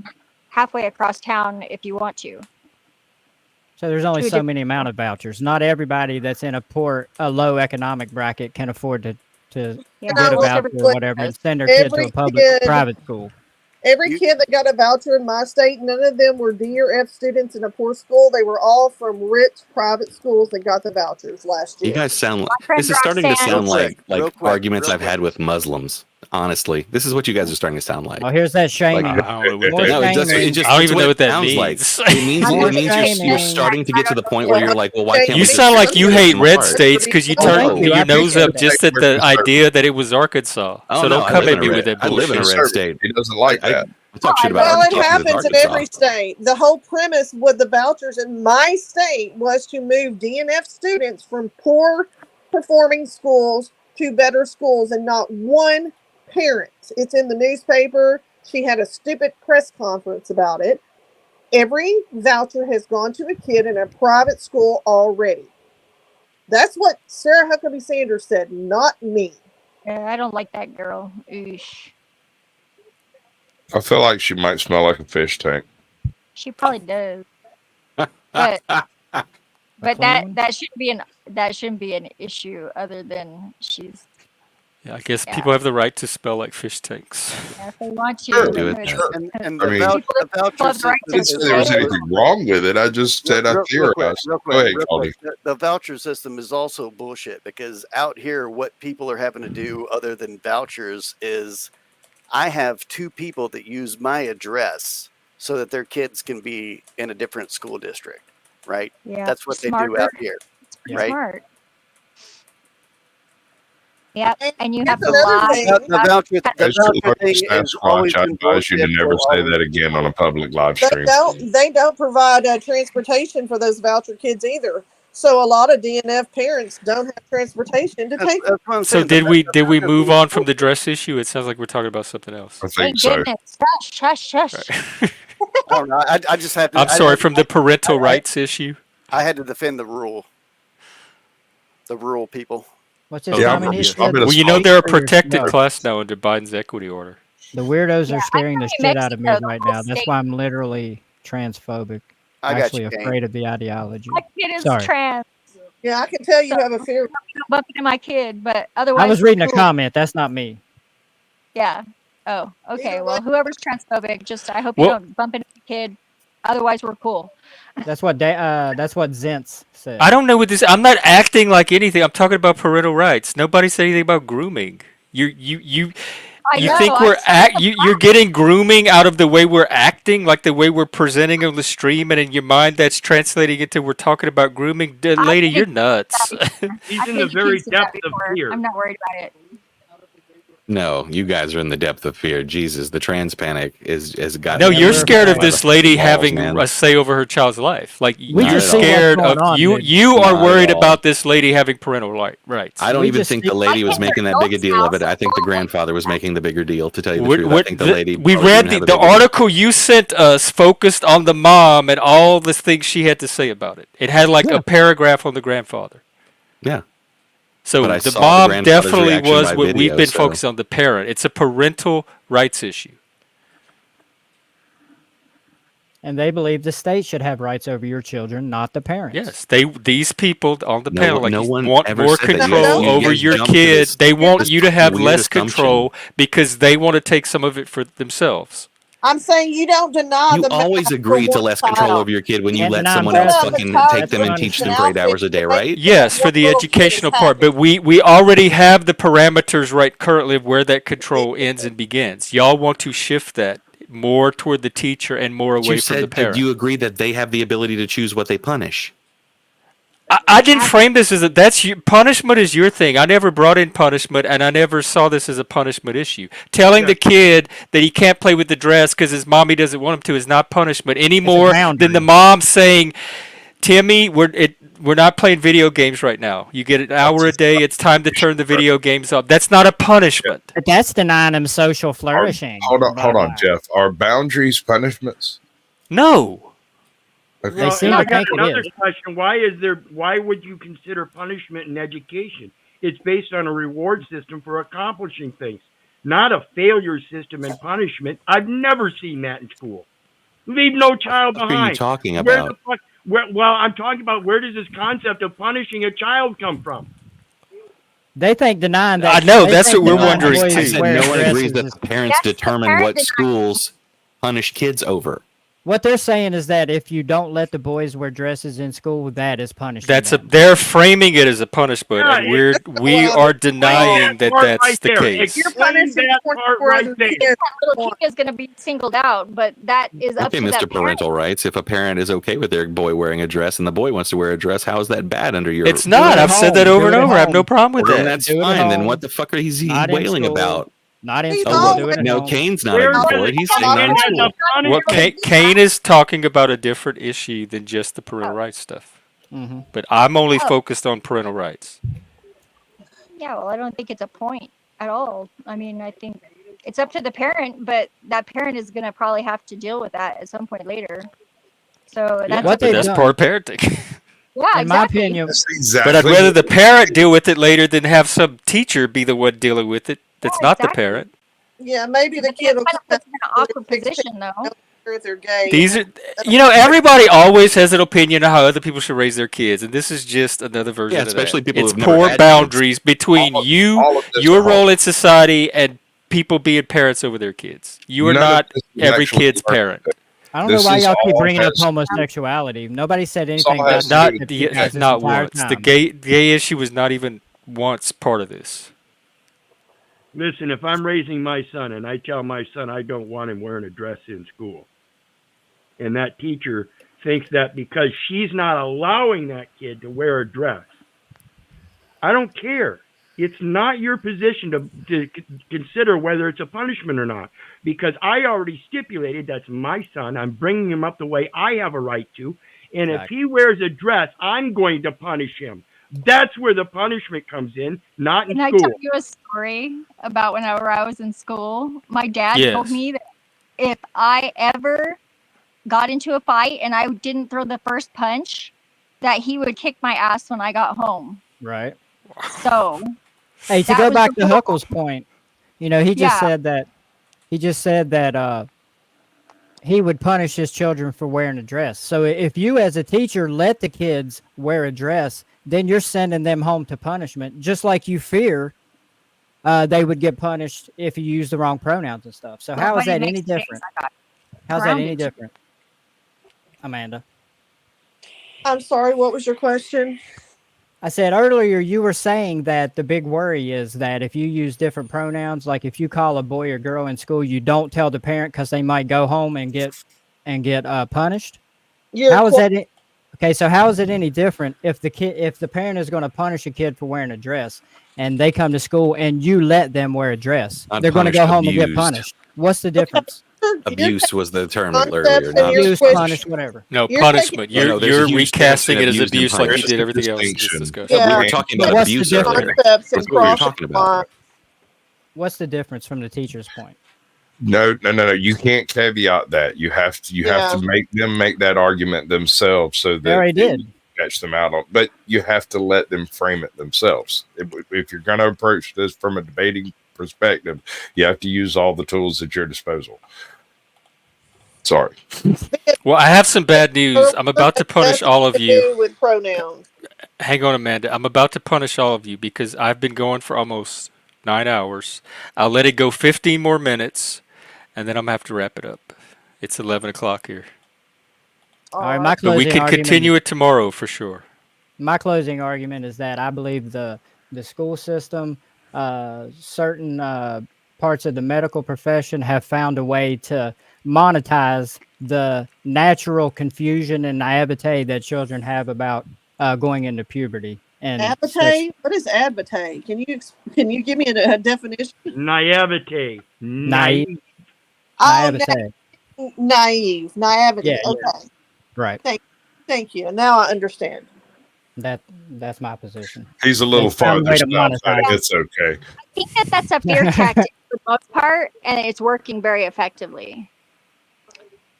I didn't hear that. What's the fear tactic? I think the fear tactic is to make you pay attention to that instead of things that are actually way more important.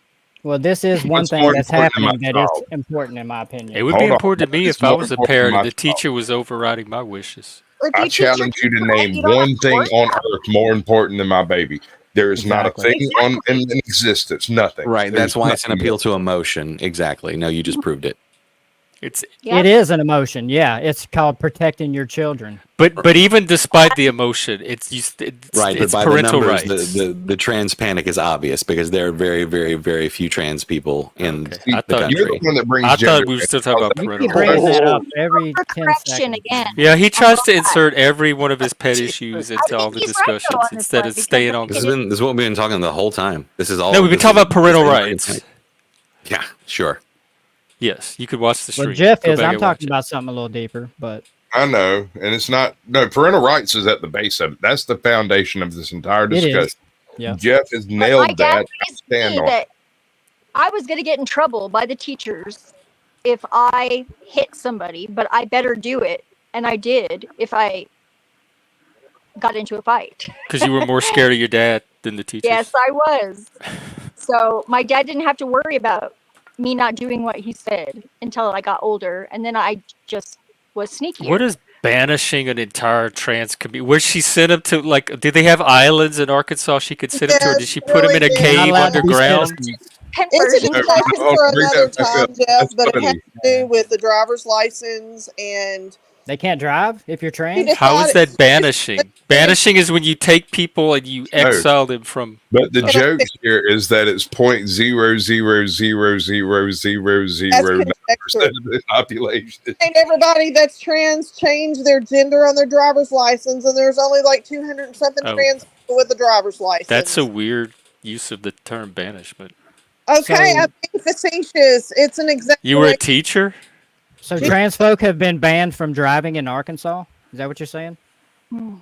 Kane, do you understand English? We're trying said they to. were We're trying to banned. understand your version of I it. can't understand. You said they were banished from, then you said the DMV. And I just for- explained to you that it had to do with the sex on their driver's license. Well, how is that banishment? Because she's making them change it to what they're actually born with when they're Oh, actually God. registered. Okay, let's get the Do you know it definition has of to be banishment. So accurate? let's teach the teacher. Let's see. I know So it what has to be banishment accurate. means, and it's an exaggeration, and I'm done playing games. You guys have a great, fantastic night. I've You were the enjoyed one the trying to play. conversation. I have to. Me too. Thank you so much, and you guys be safe, okay? Yeah, you're You too, hereby you too, banished. Amanda. Take care. Healthy good- debate is always welcome. Deal, sister. Lively debate. All right, indeed. Heckle Buzz, we might need El Perro back. You're a little too savage, brother. I just love how nobody ever wants to question me. I guess because I'm reasonable. I don't She know. had yes. Okay, you're gonna get the remaining time. You have an actual trans kid. I do. I do have a trans kid, but my kid wasn't trans as a kid. Well, they had proclivities, but they behaved in public as they were expected to until they were adults. No, we she lived did not rage quit. I am wrapping up the panel. So Yeah, she that didn't was rage not a quit. rage quit. She was very Proud of courageous to come up here and sit through this, and she held her own the whole time. She fought her way through it. I gotta give her props for that. I do There was too. no And look at rage how quitting happy here. Alex She is earned smirking in her the chat because stripes. he's cute. Because he doesn't want to come up here and face me like a man, Who does? Alex. Oh yeah, I'm surprised. Here, let me give him another timeout. I mean, I don't I'm agree with a surprised lot of he's what still Amanda even here. said, but I definitely enjoyed speaking with her and trying to flesh out the arguments here. I respect her for saying There's it. definitely no hate or anything involved. No, there's no like no they hate tried to here say either. earlier. Yeah, her, and as long as but we other can people discuss this, we haven't lost yet. Keep bringing it up. Exactly.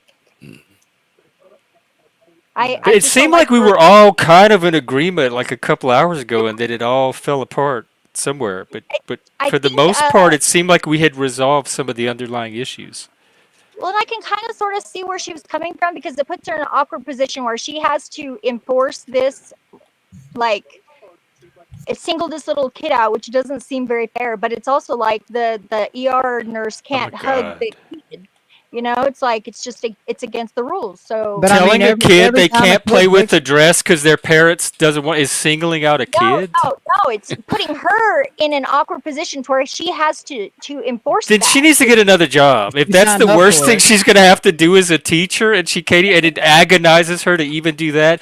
Get a different present. Maybe you could work the fry station. No. These people need to take their kids somewhere else. Is what needs to happen. The teachers need to honor the parents' Your kid putting on a wishes fucking for their fire helmet kids and and then being enforce like, I don't want proper to wear boundaries. that, and then He freaking said out a over fire them wearing helmet. it. A fire helmet is not gender. A fire school helmet is system, nothing like a dress. There you Public go. school. A 2-year-old doesn't think And this was a preschool, by the way. So He it's built a his private case on business. false All right. This one's No, different. the greatest answer to all this was in the actual video when the woman who was the teacher at the preschool told the man, "I'm not for trans people either," and then laughed at him when he said, "I don't want him to dress," and she was like, "But it's a 2-year-old. Who cares?" Yeah, we weren't like talking even about that woman who was anti-trans didn't seem to think it was even a big deal. But this trans It doesn't matter. panic- There's nothing to do with parental rights. Yeah, it doesn't. Just because you don't think it's a big deal, that's not. And that's not basically, even Effigy's saying if you don't like the way we want to raise your kids, take them to another school. Yep. Exactly. I think that's a good You're saying answer. move anyone who is normal? No, if you're Right. looking for a place that is going to like police every aspect No, of them, she's looking for a like, place that honors her parental rights, and find- you're find saying the- we don't do find the that here. equivalent of If a you're looking madrasa for that you that, wanna take go them to to. another school. They'll be Not letting them separated wear a dress by is not male, policing female. every You can get aspect. all that. Find whatever crazy religious school you need that is going to separate You those throw in genders. That all was the a religious extra school. content. It's called. It's, Well, no, apparently it's not religious enough, right? No, effigy. It's called outside of the city, the rural schools. Those are the normal places now. Yeah. Effigy's Those being are disingenuous fucking because the mother is a lesbian, and her justifications for why she wanted this for this child had nothing to do with religion. The mom never mentioned religion once. He can't just. That's discuss the Effigy's actual own bias or crusade against religion that he keeps importing into the conversation. And if you ask me, she's probably a little bit biased because she wants to make sure that she's not unduly influencing her kid. That's what she And said, so that for she Fred, wants him a to little come bit- into this on his own. She gave very specific reasons. I have 3 bars now. Not that she needed to justify it. Yeah. Nobody cares if he plays. She with said, a I Barbie don't doll. push my son in any direction. Whatever he decides to do or wear in the future is his decision. She saw this as pushing the son in a certain direction. She wants this to happen in the future and have it be his decision. So hateful, Who so pushes the religious. kid? Just Because kids do And get a then lot of pressure. in the to same article, conform it said to they took the dress off the kid, and the ABC kid immediately Shoebox ran rule. to the dress, grabbed it back, and tried to put it back on. Right. So It that says doesn't in mean the article. kid gets to, if you take No, candy out of a what it kid's means mouth is and he that the- goes back and grabs the teachers candy, are that not doesn't mean he giving then the gets to dress have to the the candy. kid. Whatever nefarious purpose you're trying to put in here, it does not exist. It means the kid I didn't is try to running put a whatever toy nefarious box. purpose. Well, then Yeah, why You're are the you one doing all framing that. it in this nefarious way? I'm You're just reading the gonna ran through a article fucking you toy box. sent. It's right I out know, of the but you're article that missing you the quoted, and it said, context that's hey important. guys, y'all are freaking out over this video. Here's the article that provides all the context for it. I'm reading out of that article that you came up here and presented. The ideology that allows it to happen is what's nefarious. Jeff, do you want me Well, to leave no, you it's the fact that you think Allows the it to child. happen. That doesn't go Do and what, slap a kid Zephyr? in the Yep, mouth for putting on a allows it to dress. happen. What are you It's the fact talking that you about? Wait, hang on. I'm child- trying to hear Zephyr. Alex Do is what? trying to get me to defend you against me. Oh, I would Yeah, ignore him He completely. said the same thing to me. He said I was picking on Jeff also. Yeah, Nobody's he's picking a troll. on I think Jeff. he's trolling. He's just trolling. I'm giving him a little stroke. People just Out get of emotional. That's all. I don't think anybody's been picking on anybody here. Okay. Well, anybody else? We got like 4 minutes. Yeah. No, this is my final thoughts are this. I don't really care if anybody respects me, having been a public school teacher. I respect it. And by the way, Zeph, I would love to hear from your perspective as a parent of a trans young person. We can talk more about it later. Sometimes. Right, Sure. right. Because I have a member of my family who is also trans, and so I'd like to compare those. But anyway, I would encourage each of you, and this is just me, you can take it or leave it, to read about how children learn between 2 and 6 in a school setting. It's completely different than how, someone who's in the upper grades learns. And, and part of play and all of those things and learning from their peers. So I don't disagree with any of that. I just don't see why teachers have to give the kids the dresses to play with in the first place. That's all. well, Kane, And I I will do, tell hey, you. and I do respect the fact that you were a teacher. So, Well, I did it because respect I what you chose did to for the- be. I did it because I chose to be. I had a master's in something completely different. I had a really good job. I'm not going to get into my whole life story, but I made the decision to become a teacher because I felt like that's something that I needed to do. Right. And I do respect that, but that don't mean I agree with you about everything. I But made more definitely- money. All right, you're done, Alex. Bye. Don't come back I here made again. more money in my former position than I did as an educator, Kane. Okay. Yeah, I definitely respect that you took less in pay just to do what you thought was right for the children. I respect I that, but tried that don't every mean I day. agree. But I that don't mean wasn't I agree with perfect. everything. You know what I'm saying? I wasn't I think perfect. Whenever but you're I done tried. healing and you go back, I think you could probably make more money doing tutoring, like Well, my I would like to go maybe in a consultant role, like maybe how book companies go around and sell textbooks and those kinds of things, because you can make like 6 figures. They still use textbooks. Well, online, hun. They do have hard Did you textbooks. just say 6 figures for selling textbooks? Yes, and also I didn't get to finish. Okay, yeah, it's totally not a racket. Totally not a racket. Totally not a racket. Like, Well, let's all design a textbook. We know. Yeah, that's all we need to do. software. And Amanda, I do. and then Yeah, pay but what you said Texas about the to approve mandatory reporting, I absolutely could back you up on that. Yeah, it's right in our state statute. I can't speak for other states, but I was not one of those overzealous teachers. But the times that I did have to use it garnered actual, like, bad situations, y'all. Yeah, well, and I have some very unpopular opinions on, I think sometimes that people should, I think if you have to have a license to drive a car, you should probably have to have a license to have a kid. Well, good luck implementing that. Damn. Yeah. So you think the state? Because what happens Came to out of the nowhere kids, for me, sorry. the parents that don't get licensed? It's just more kids to the state. Well, I mean, you have to, like, take care of, I mean, it's like, what happens to the kids that don't have good parents? Like, it's kind of That's the reality of society. It's always been like without social engineering, what do you do about it? Like It's me, sad. It's I don't something that think it's can- right to give the state power to decide who can. Right. You address it just like the what I looked terrible at the earlier today with the AI. You address it through education, I was- dialogue, the tools of a liberal democracy, not social engineering and authoritarianism, See, and I take don't- it upon yourself to decide what's best for everybody else's kids. And parents need to be more involved. Kane, I want to say this to you, and I'll shut up after this. You All right. have to be very careful when you do specific things for one kid, and just hear me out.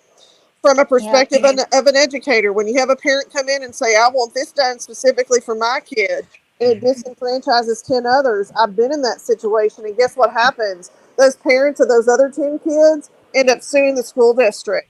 I'm sure. I hear that. What would the lawsuit? No lawyer would take that case. This parent doesn't want her kid wearing a dress. Therefore, all these other kids are harmed in some way.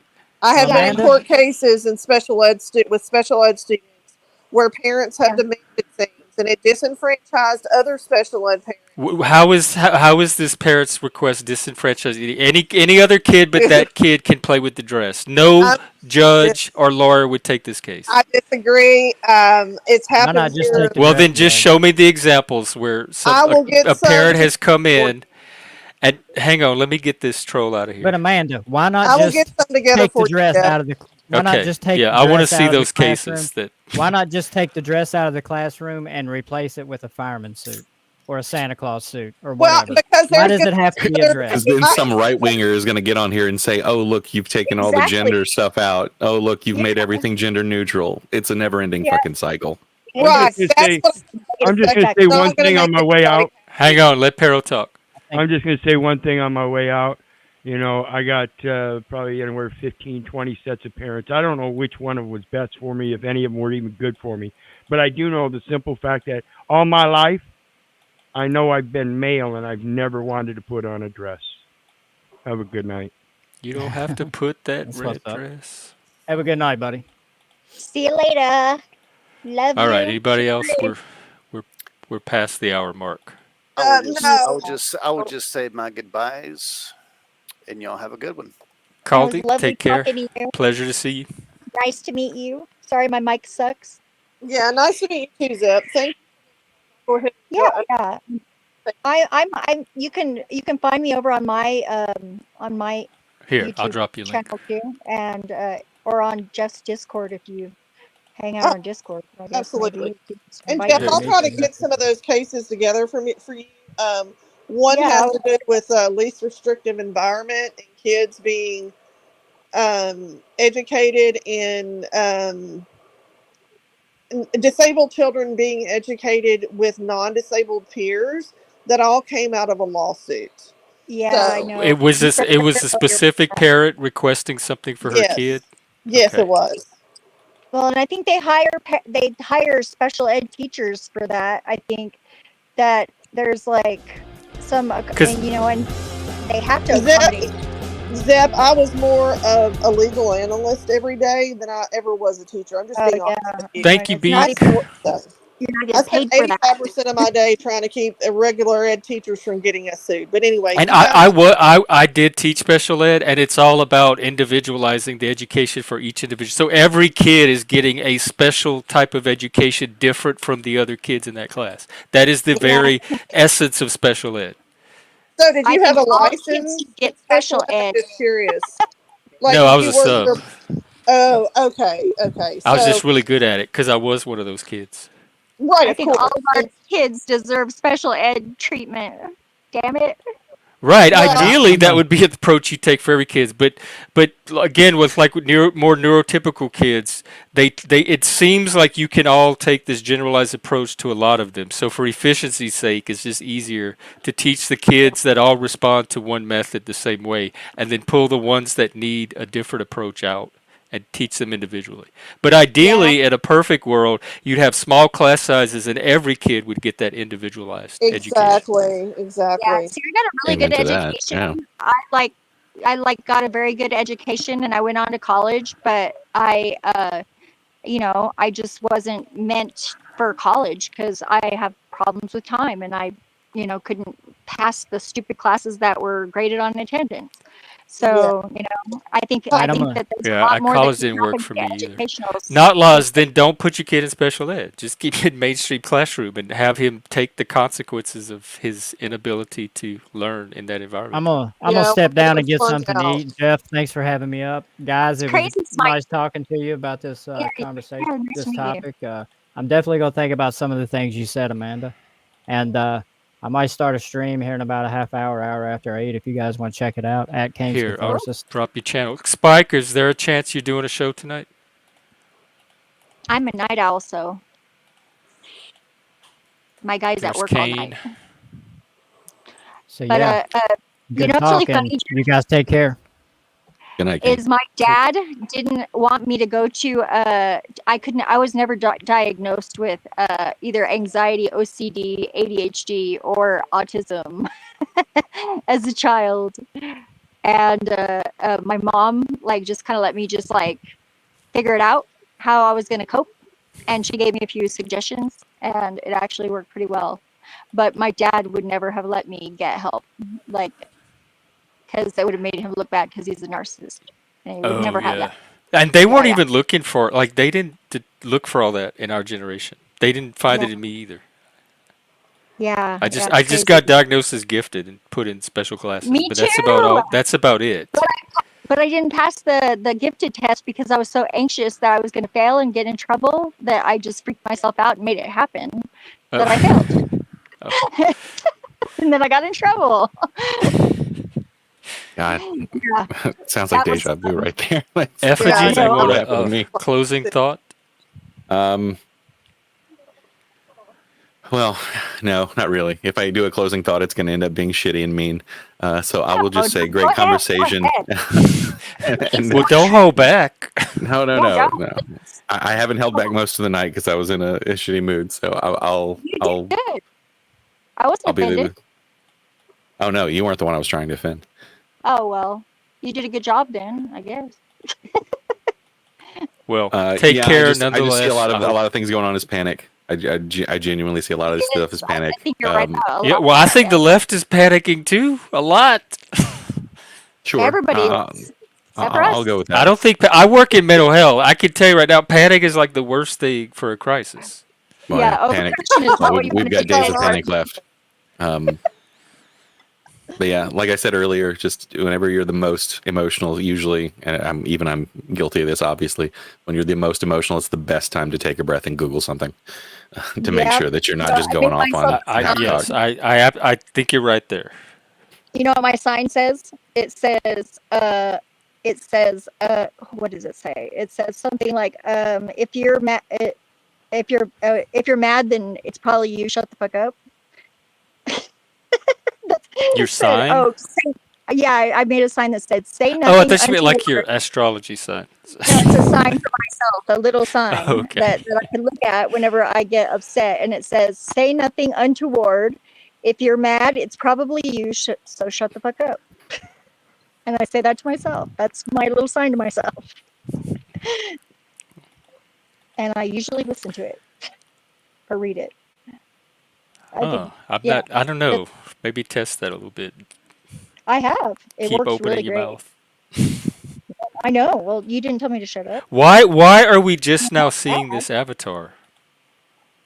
Oh, the new one? You had this all night, Effigy? No, I was just trying that out. I've just started using OBS after a long time, so I've been playing with it a lot. See, you were holding. So I like I'm starting. Yeah, I'm starting to make my own animations and stuff. Like so, I'm playing with different things. That's so cool. That could be Cynthia. We'll find out Tuesday. I'll be here. Yeah, I want to get with you, Jeff, too, about like maybe us doing some shows. Yeah. And I have my friend Poppy's Field Project. She does like some esoterica stuff, and I think on Wednesday I'm going to be doing her show, her podcast, and she would be. I bet you and her would get along so well. She's a Libra. I don't know if you get along with Libras, but Yeah. anyways. Well, let me know. I will. Mr. P, you And- there? You want to say anything? He might have fallen asleep or stepped away. All right, I'm going to assume he's away. All right, Effigy. Good night, all. Enjoy Louisiana and eat some good food and all that. Say hi. Did you see there's a Tell your potential mama hurricane them coming at asked us? how she doing. In what? November, there's a potential hurricane coming at us. Did you see that? Like just today, No. they announced that there's a Currently? potential hurricane. Like it's forming like tonight and tomorrow. It's Oh my in the God. southern. Let's- It's not quite in the Gulf yet, but apparently at the end of this week there might be a hurricane coming at us in Hurricane Center fucking tracks November. growing Caribbean system that could threaten Florida next week. There's three disturbances in the Atlantic right now. That was It's 3 days November. ago. This shouldn't be happening. You think the season, like you've noticed a difference in the seasons lately, the hurricane seasons? I mean, it's happened in the past before. It's just it's November and it's extremely rare. So to get hit by a hurricane in November is like usually a late hurricane hit is like 'cause it's- October. Yeah. Well, maybe nothing. Maybe it'll. Here's hoping. Yeah. Anyway, have a great night. You too. Thanks for coming up. All right. What a night. Here's the deal, guys. Okay, we're at 9 hours and 11 minutes. I've been doing a lot of these streams lately. It's cutting into my time, my personal life, everything. If I'm going to keep doing them, I've got to find a way to get something out of them. So I think I'm going to start doing more chat goals and stuff like that, maybe to keep the stream going. So we'll see what happens tomorrow. I do know that tomorrow's what, Monday? And then we have election night. So I have a feeling the next few days is going to be more of this as we build up to whatever's going to happen Tuesday and the days after. So I'm prepared for that. And we'll just play it by ear and see how it's going. I have shit to do in the morning, so it'll probably be a later stream tomorrow, late morning or afternoon sometime, but I'll be out. Oh, thanks, Plasma. That's really beyond the super chats and stuff, because I'm trying to make a living off of this, a career. Knowing that at least some people out there get some kind of value out of this is really all I ask, all I'm doing it for. How do we get rid of this troll that keeps coming back under 100 different accounts? Alexander, you know I have my mod team of demon trolls, so you're not going to win this. There's always going to be people around to get rid of you. So we'll make it a fun little game. All right, everybody. Thanks. Take care. I'm going to go eat and rest and all that. I'll see you tomorrow.